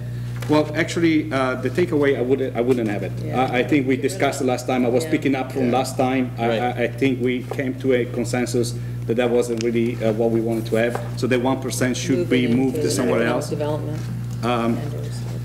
Perhaps we need to look at what this emergency fund. I was talking to Frank about did we ever use it even for the cleanup after the incidents that we had September 8th.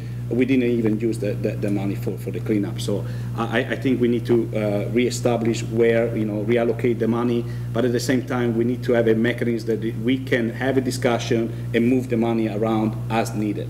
So it is important to have allocation, but at the same time, we need that flexibility as things will change. And in regard to your comments about the pension, I appreciated last time when you made it. And again, we need to look not so much about the reserve, how much we're going to pay for it, so what saving we can make toward that.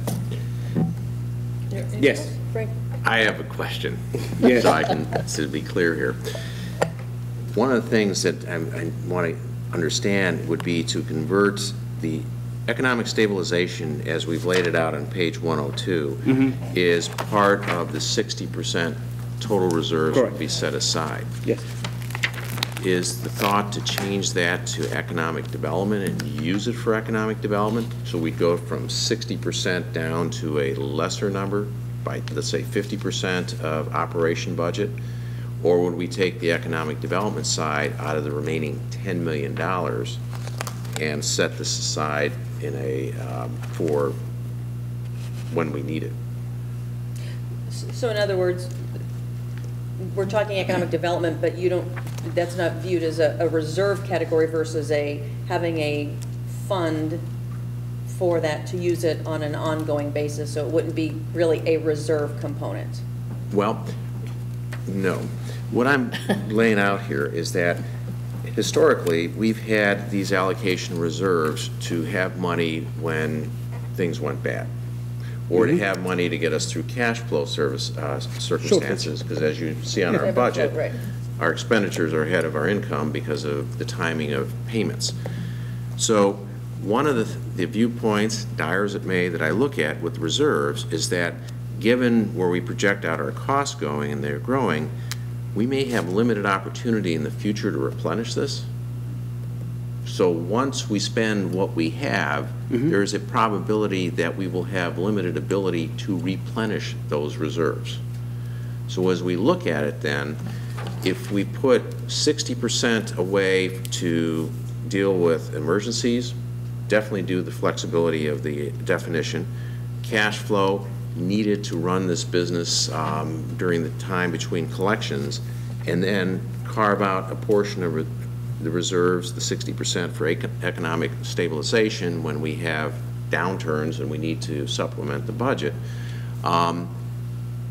Then would we set that aside and then use the rest for economic development and infrastructure, as Councilmember Osborne's suggesting, or do you want us to go down to 50% reserve for economic hard times and use that $3.59 million for economic development? If I can, I was going to say, I like the latter. Because we go by your direction. The thing about it is the aspect of the probability is less now that we'll be able to replenish these monies once we use them.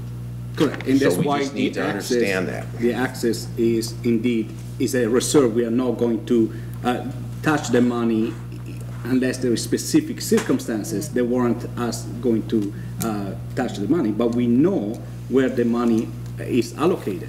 Instead of having it in a kind of a unassigned fund, we know what and we can explain it to the community what the reserves are earmarked for, as we're going to have different type of discussions out there in the months to come. So that's what I'd like to see, a more clarity that these are funds that have a purpose under certain circumstances. Understand. And what I want to clarify is that we'd be going, instead of 60%, we'd be going to 50% and putting another $3.5 million into that $10 million to be spent on economic development, capital projects, and the rest. So you're proposing, we're currently at 54.25. Yeah. And you're looking at decreasing that. Correct. Correct. Ooh. Correct. I have a question. And shifting some of that into another category. Right. And called economic development, which if we would go out and buy property assets in that, then we would have to be in a position of replenishing it through land sales, like we've talked about before with the sale of some of the existing city assets. Or if we can't, then assume for a moment that that money may not be replenished. Right. Christy, question? Yes. I totally get what you're saying. These percentages are based on operating expenditures, right? Correct. Okay. And they're not going to go down. No. For sure.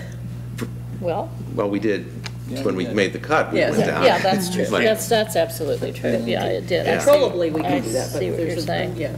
Right. Well, the way I look at this is the emergency reserves, when you and I talked today, an example would be if we lost TOT, let's say the resort burned down or something. Right. You know, it's not going to happen, but anyway.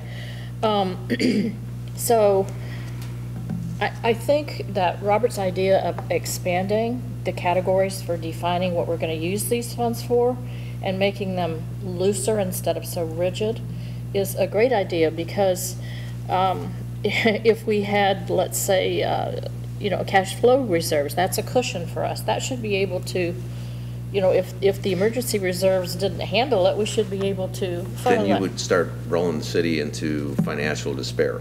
Okay. The we cash won't do flow that. reserve really becomes untouchable. Okay. Because that is our cushion. the first part of our fiscal year. If we didn't have it, we couldn't Okay. pay our bills. Exactly. Okay. All right. Forget that. So I like moving that to 10% from the 8.25. Yeah, I do too. Economic development, the stabilization, you defined it for me as when we had operating deficits, but I just think that could come out of emergency reserves if we needed it, and I would love to have economic development reserves, and for example, the environmental study review that we're doing in the village would be, if we had to pay for that, that would be, I think, a place where we could draw. But in terms of economic development, there's so much that we could do if we had a little bit of money, buy property, do what we needed to. So I would definitely like to see that as economic development rather than stabilization. And on the unassigned reserves that we have, we may not get that 1.4, right? No, that one we're on tap to get. Oh, we are. That one we're going to get, but maybe Yes. not in the future. Okay. In the future. All right. So that gives us 11 plus, close to 12. And I talked with you today about this, Frank, and I just want to bounce it off council. If we're going to push for development in the village and Old Town, parking does become a problem. I don't like to go somewhere when I can't get a parking space if I'm going to something. I don't return. That's how it is. And I would like to see us start to put some money aside for doing a parking structure. I know it's expensive. Maybe there are any grant funds available right now, but somehow we might be able to dig up some kind of assistance. But it's hard for me in my mind to really push for more development in the village or in and or around the Old Town area when we honestly are, if we get that going, and we are going to sometime in the future, got to be able to park people.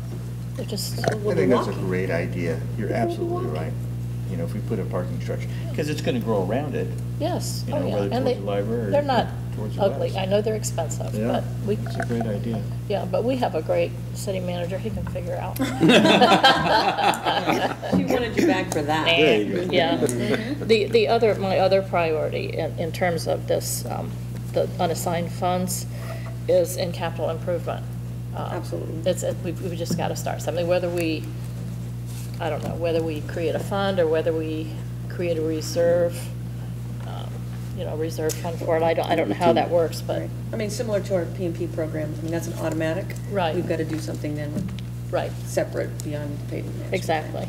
So that's for us, yeah. So, I mean, interesting concept of lowering our designated cash reserves from what the proposal is, so that we've got a little bit more to work with. We blew out the takeaway thing. I think the stabilization, I see a dual of development stabilization. If we need a development fund to be a non-reserve fund, then clearly we can utilize some of the unappropriated for that to start that out, right? Or we have to. Yes, we can use the unappropriated. Just keep in mind that once it's gone. Right, it's a gone. replenishment. I'm being And real I don't know if- conservative here. but- Right, and I don't want, and you know what, we appreciate that. And I don't know if we combine CIP and economic development, I view those as two different things, like infrastructure, I do bricks and too. mortar stuff Yeah. versus, but they're both important. I think if I may, Definitely. as long as we keep some mobility, some Absolutely. mechanism that we can Right. move between category. I just don't want to tie up our hands and the hands of future councils. Well, right now, we have 14 million tied up that we can't touch. Right. We need to untie it. We need to untie that. Is that definition, I think we talked about that last time. Well, you're making me Is that do a it. set definition, or did we define that? We define that.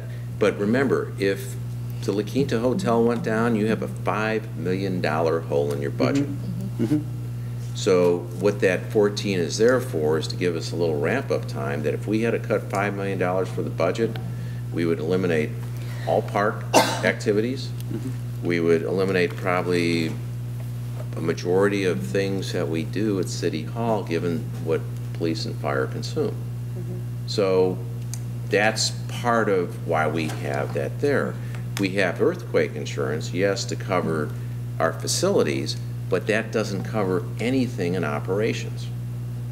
But right now, as it's defined, we can't use that for operations. And we get the understanding that we'll adjust Okay. that nomenclature. But where I start then going, okay, let's think about this, is that if we start chipping away of that and make it flexible, that gee, you can move it out here and there, sometimes that gets to be a slippery slope.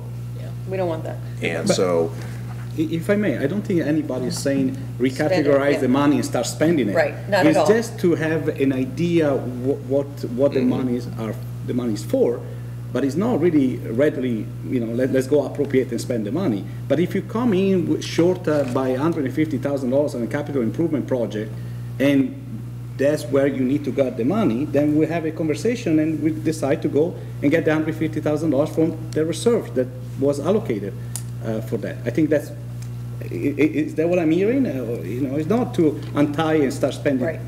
okay. It's just to have some clearance, I guess, that this money is assigned, they have a purpose. Although I wouldn't mind spending some of that 14 million to look at the stormwater, the storm counts. Yeah. Get a piece of 50th and Eisenhower with something going. Starting to shake over here. I know. You're gonna have a heart attack. We saved this discussion for Frank just to see him. Well, within, if I Yes, can, please. within this whole discussion, we also need to keep in mind when we go to the public for a sales tax increase. Thank you. And how is that going to play If into and this when. whole thing? Right. If and when. If But and when. if we do it, and when we do it, if we're going to look at this at 2016, as I mentioned last week in our joint meeting, if we don't, someone will. Either the state, the transportation agencies, Salton Sea, someone will take that sales tax money. And the city of La Quinta will not be on the priority list. So I would rather be able to have the city make that sales tax increase, and we can control those funds versus Sacramento or somebody else in Riverside. And so, keeping in mind, if we're gonna do a sales tax increase and go to the public and ask them for that, we've gotta be able to understand, how is that gonna fall into this whole thing? Right. And where's that money gonna be going? If we set reserves for infrastructure, what should that number be? Should it be 10 million? Should it be 20 million? I have no idea. But if right now we have 2, we can explain to the public, here's why we need it. So I'm just asking, how is that going to play within this discussion that we can then take to the people? Well, if I may, that's an excellent point, and I was actually talking to Frank about that today in terms of how we sell the sales tax. So I've started on a list, which I have at home, and I think Frank has started on a list too, of the events that pop up that we're not expecting, and how that would help us with a cushion, and we can list those. I think the hardest sell that we're going to have for the sales tax is that unless we said, and we're not going to say this is totally hypothetical, but unless we said to the citizens, okay, no sales tax, no parks, that's it, because we can't do it and it's black and white. Well, we're not going to do that, but as long as things are humming along smoothly, it's what, I'm not big on surveys, but that's what the survey said. Well, you don't, it was close, but the city's doing fine, so what do you need? A sales tax, why do you need that increase? Well, we need to get beyond that and just like you said, exactly explain why we need this. But a lot of it is, of course, could be for our capital improvement, things that we really need to do. I looked at Highway 111 the other day. Right. It's not looking great. So as long as we have a list of things that we can talk to the public about that aren't too complicated or whatever, this is what we need. And I think this is all part of the process. Right. Yes. Absolutely. But maybe it would be difficult for some people to look at the money that we have in reserve and then equate it to why we need more money. Exactly. So I think that's going to be our hardest sell, but this is what you're saying is really right on. Well, and I agree with most of the comments stated here today too. I think we need to redefine that emergency, and I think we can do that fairly easily. I think that we also need to look at contracting for our contracts and putting some money away where we know some of those contract increases are coming, that we can kind of save for the sake that won't be touched as long as they're defined and they're going to that purpose. For example, public safety cost increase, things like that. So they're there. We know that they're coming, and we have some money set aside. Or for some reason, we need to spend more money on police services than we had anticipated. So they're there, and we can tap those. Now, this is also kind of a moving document as well, too. We haven't amended this policy in some time, correct? I dare you to say that. We're both here. That's right. So it's one of those things that I think this is going to be flexible. I think we're probably going to be taking a look at this next year to say, okay, well, we missed this by 1% or 2%. Let's readjust. So I think that this is our first cut at this policy. We're going to revisit it again, knowing what we've discussed here and what circumstances may or may not arise in the future, because we don't know.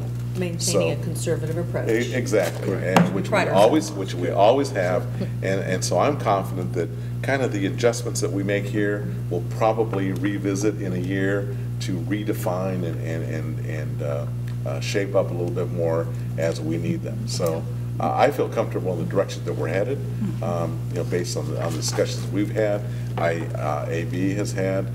So I'm comfortable in heading in the direction we just kind of discussed over some of the things that we've had. So with that, then, we're looking at the designated cash reserves, moving it actually from 54.25% down to 50%. Cash flow and emergency, those two combined? Well, we're recommending that the cash flow be the 10% of the operating budget, because as we look at what we are dealing with. So what we would then do is, I look at again on page 102, is we would, in terms of the allocation of the 21.5 million, we'd be allocating instead 17 or 16 million dollars, of which a portion would be cash flow reserves, roughly 3.5 million, and then the rest would be for emergency reserves. Right. So we'd actually reduce our emergency reserve amount to 10 and 40. Is that what we're, a total of 50%? Yes. Yes. Okay. So are we eliminating economic development reserves then? No, what occurs then is that the $3.594 million for economic stabilization will be added to the $10.2 million of unappropriated reserves. Okay. And then what I'm hearing is that we'll come back after we huddle with a recommendation on allocating that money Correct. and Correct. see what you think of that. Very good. CIP, infrastructure, right. Perfect. Okay. Okay. That works. Keeping in mind what you would like to see going into the future, so we can then go to the public and say, here's our needs. Correct. Or the unanticipated expenses that we are anticipating, that we don't, or that we're not happy about. We don't know about yet. Basically. Say that again. Right, because if we don't get a significant growth in our revenue, in looking at our budget, looking at adjustments to public safety costs, we might end up with $300,000 to spread on any other thing Yeah, that's not, yeah. through the rest of fiscal year 15-16. Okay. And we've discussed in the past, we know that the employees have taken cuts or contributed to other things, so I anticipate that there's going to be, and we did talk to them about just setting money aside for bonuses. We've had people say we need to up park maintenance and landscape maintenance, so we could be sitting here in May saying, okay, we only have $300,000 to divide amongst these 12 different things we want to do. And so that's part of what we are faced with. Now, employee cost is set. We've done that. We've already set the table, we've set the methodology to calculate that. You're saying we need additional funds? Well, we have, our contract with the Employees Association is up for renewal, starting, and we're going to get into discussions with that in April or May. So we're going to have more raises on top of what we just did according to the new plan? Not according to the new plan, according to the aspect that, one, we didn't fund for bonuses, and we talked about putting funds in the budget or bringing forward a recommendation for performance bonuses in the 15-16 budget. Second, we negotiated a one-year contract. So that contract will be up for renegotiation again starting in April. So I'm anticipating that there will be some discussion there with the Employees Association, not about cost of living adjustments, but instead, one of the things we agreed to do is we're going to do a survey of the market rates for jobs and always look at that survey so we are adjusting up and down accordingly. And then second, I anticipate they're going to sit back and say, okay, we're going to ask for this, that, or the other. What it is, I don't know. That's their right. That's their right to do that. Absolutely, absolutely. But keeping in mind, municipal employees are the second highest paid employees in the state of California. So with that in mind, we cannot go to the people of La Quinta and ask for a sales tax raise because we need to give the employees a raise. I understand that. I don't. When they're already paid at average plus, well, it's a difficult discussion. Awfully difficult discussion. We made great strides with the class and Yes, we comp. have. And we changed the way we're doing things from the typical annual merits and cost And they're of living. paid higher so- than the average. But we also looked at where we stood and agreed to continue to assess that going forward. And that doesn't mean it's automatic. That means that there's another review option. And we did the 1 year because that was the agreed upon term so that they could see how the new class and comp works. We can look at how that is in terms of pay for performance. Say that 10 times fast. So it's just another one of those anticipated, unanticipated, desirable yet potential increases that we have. Believe me, may I say something? When it comes to trying to explain to our citizens why we need a sales tax increase, it isn't and should never hinge on one single thing. No. Correct. These are all so many needs, unanticipated needs, and some anticipated or unanticipated, anticipated. Do you know what I mean? Right. So I don't want us to get hung up when we're talking, and we're all, okay, first of all, we all need to be on the same page when we're talking about this, but I don't want us to get hung up on one issue. So that's all. Yeah, I'm finished. It's still a new discussion since we haven't even agreed upon any of that because it hasn't come back to this council yet, so. it's still hypothetical. Right. Okay, I see All what right, you're saying. Yeah. so staff, do you have the direction you need to come back with a modification of the reserve policy? I think so. For review? Could I add one additional observation from listening to all of you, if I may? You know, when we talk about going forward with some kind of revenue enhancement in the future, I think setting these things aside in the reserve, as the city manager was saying, those are one-time things. Once we use that money, it's gone. And I think as part of the budget process, as we show, we need to budget on an ongoing basis a contribution towards infrastructure, a contribution towards equipment replacement.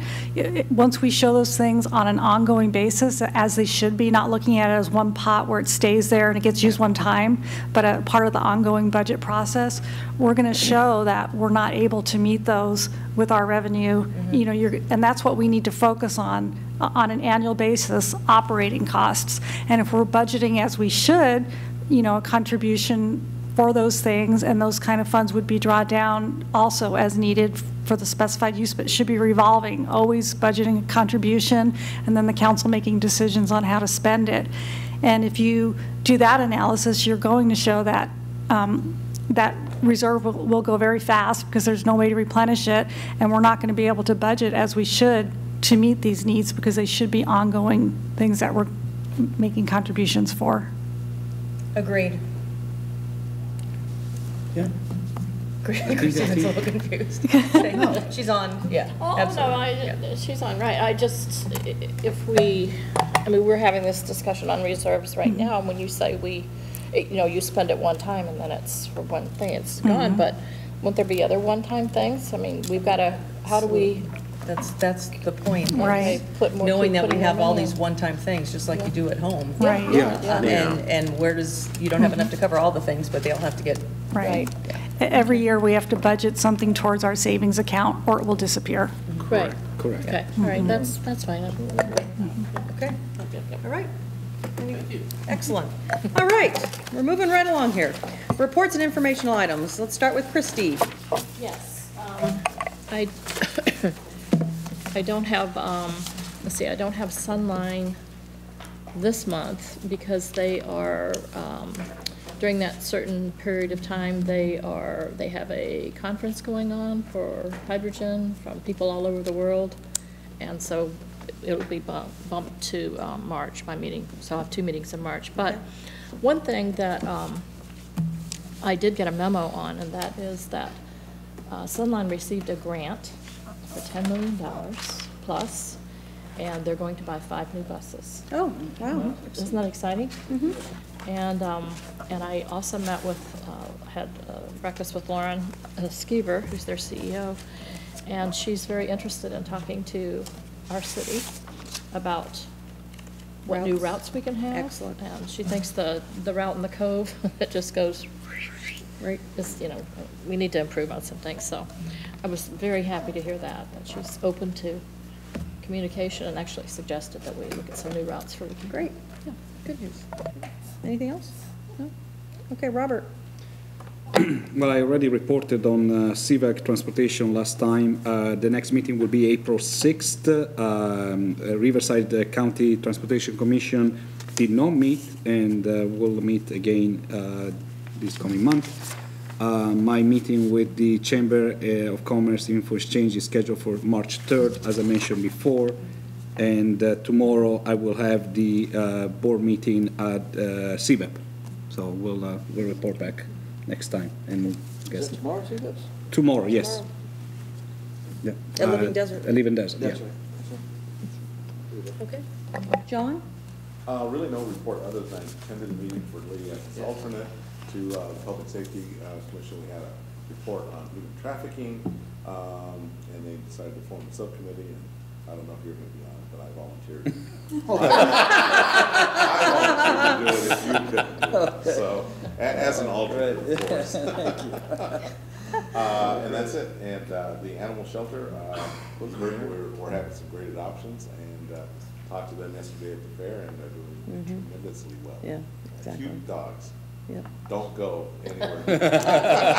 I successfully looked and said no. I'll be back though.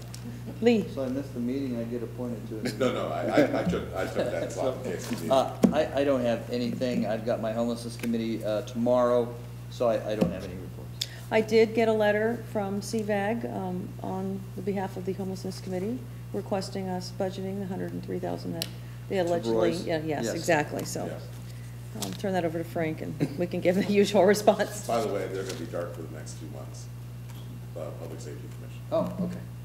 Good, thank you. So you don't have to start your committee for like two. Right. I had a CVAG, Coachella Valley Conservation Commission, and Energy Environmental last week. We did get an update on the study process for the bighorn sheep and the fence issue, and basically they've collared 8 bighorn sheep. They say that they're in general overall good health, but clearly haven't done anything environmental. They haven't even started the environmental piece yet to look at alternative food and water sources. So it's a long road to haul right now because they still have a big time frame to do. And based on what they still need to get done, it may encroach upon the mandate of 2 years. But we clearly have support from our surrounding cities that are represented on the CVCC that they need more information and more data before we make any decisions on anything there. I think the bighorn sheep looked very healthy on national television on the Humana Classic. They did. On the green of the 17, I think it was. But. I did ask if any of the showcase sheep on the Humana Challenge were collared, and they couldn't answer the question, but I believe anything that was shown was not collared. Right. So hence the vibrant stock of bighorn sheep that we have here. So. Relocation was, enjoying golf. Relocation was still a minor discussion, but that's not the Fish and Game's preference. But again, it's still preliminary and tiny bit of pushback, but not getting too out of control quite yet. Good. Yeah. Good. And E&E, we agreed to include Hero, Y-Green. There was some discussion from Y-Green to increase their percentage from the 3.5% up to like 6 something, and we said no. So the reason being that they presented that it's busier than they expected, they're doing more marketing and more outreach, and they need more money. And we said, we chose you, you're supposed to be here, you're gonna be exclusive, and we're not going there yet until you can tell us if you're making money or not making money, and they couldn't answer the question. So they'll come back with that. So at this point, we did not do the amendment. Yeah. And I don't have CVAG executive till next week, Monday, my first one. And CVB hasn't met yet. So that's it on that. Okay, departmental reports. Anything?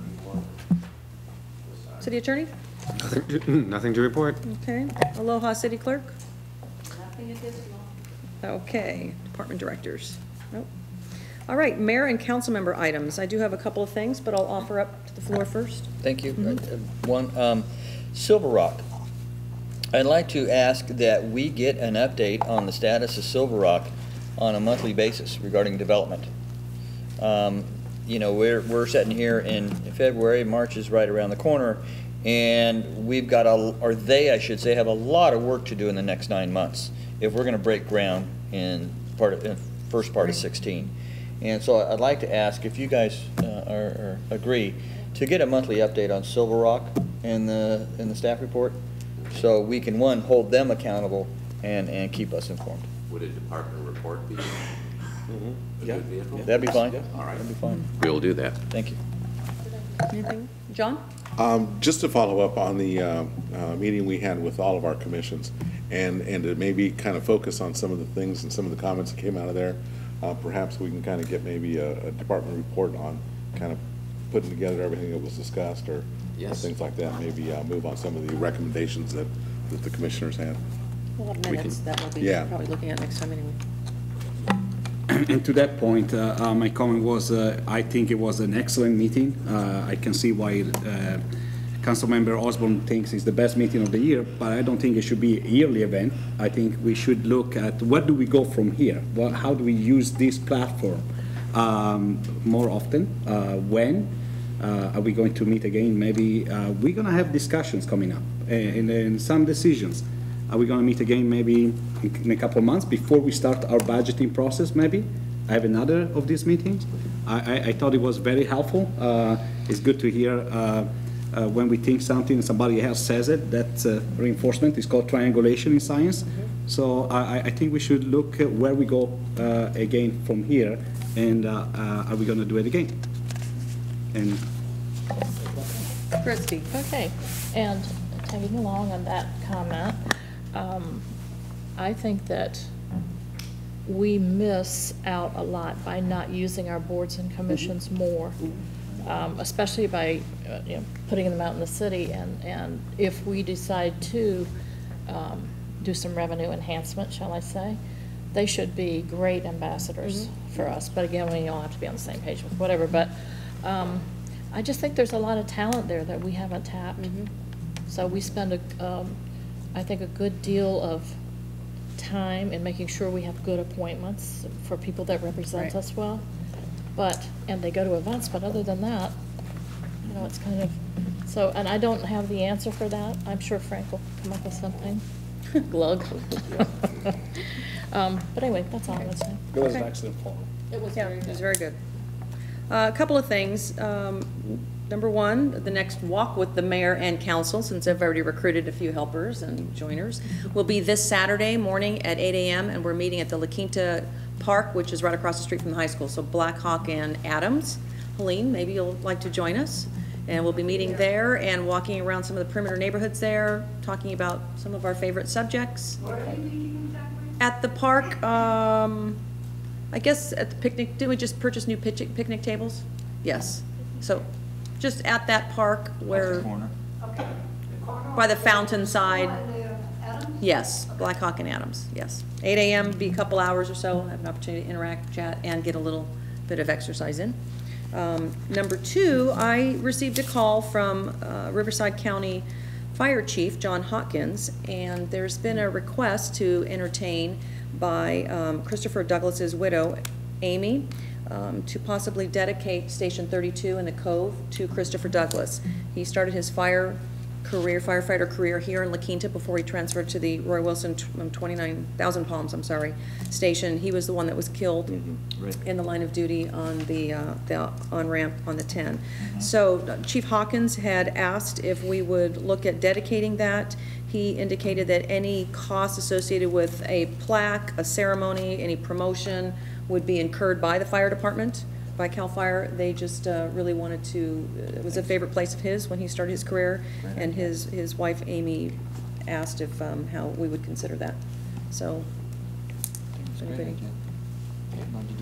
Okay. Anybody? Yeah, we're good. I think it's wonderful. And then the last thing, I have props.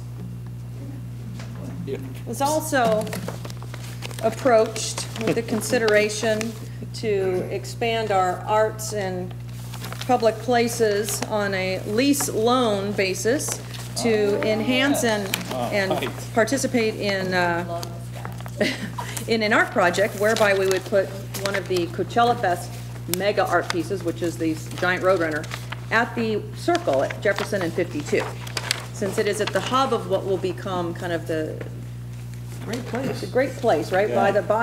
Leading to the parking for all of the Golden Voice and festivities. It'll be in the corner where Silver Rock is. So we've got, sample renderings. They said they would do a 10-year lease, so it would be a matter of us putting it in the Circle, and we could move it somewhere down the road, or it could stay there. But Skip Page from Golden Voice is happy to provide us with the giant Roadrunner as a visual entertainment piece leading into our festival time and beyond. I think it's a hip way to add a little something to the Circle. That'd be great. A great spot to put it. Yeah. We're good with that? We can work. How are we going to pay for all the accidents? So I guess, and we did, which some of us will see if we join the grand opening at the Palms, the new senior living complex that's over on Sealy Drive. Sunday. It's Sunday, right. John was over there for another reason and pointed out that there is a smaller version of this, sort of, that is at that complex, which I think is kind of cool. So if you're up for this, my only request would be is if staff could figure out a way to get it there before the festivals start and get it mounted and formed and what have you. So does it sound good to you? Got a couple of months.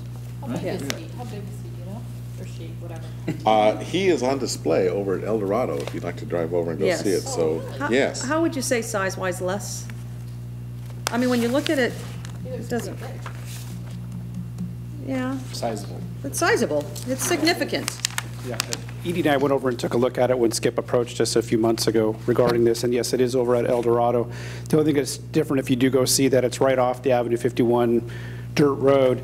There's a swing out of its beak. We would have the swing removed No out of swinging that. in the circle. But I would say it's probably 12 feet, 10, 12 feet in height, and probably about 18 feet in length or so.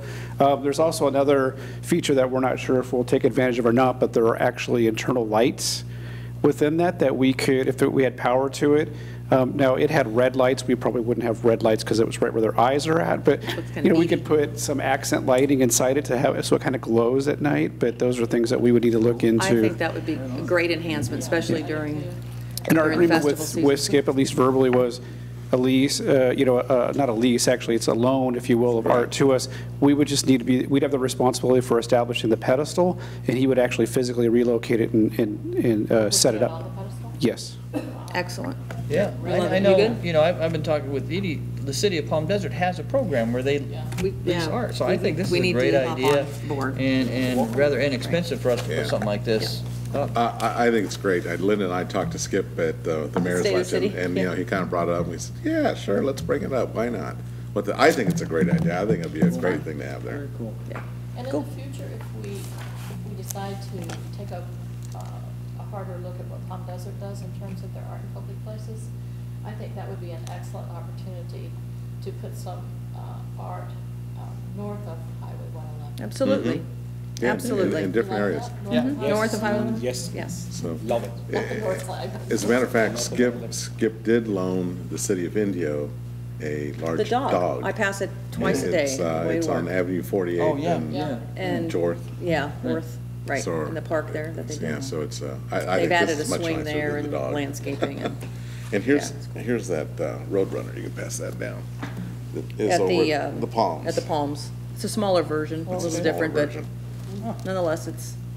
And I think they're gonna dedicate that on Sunday as well, Cool. too. Maybe this is the baby. All right, well, thank you. That's fun. Good stuff. All right, doing good things. Thank you. Okay, team effort. With that, we have no public hearings, so I'll entertain a motion to adjourn. So move. Second. There's a motion and second, please vote. Didn't take again? Do we all push again? Okay, motion passes unanimously. Okay, city council meeting is adjourned, and we will move to the successor agency. At this time, we'll call to order the successor agency to the La Quinta Redevelopment Agency, and note that all agency members are present. We have no closed session items. We'll move to public comment on matters not on the agenda. While we have no requests to speak, we'll move on confirmation of agenda. Any changes? No. Okay, announcements, presentations, and communications, none. We'll move to the consent calendar. Motion for consent calendar. Move the consent calendar. Second. Motion and second, please vote.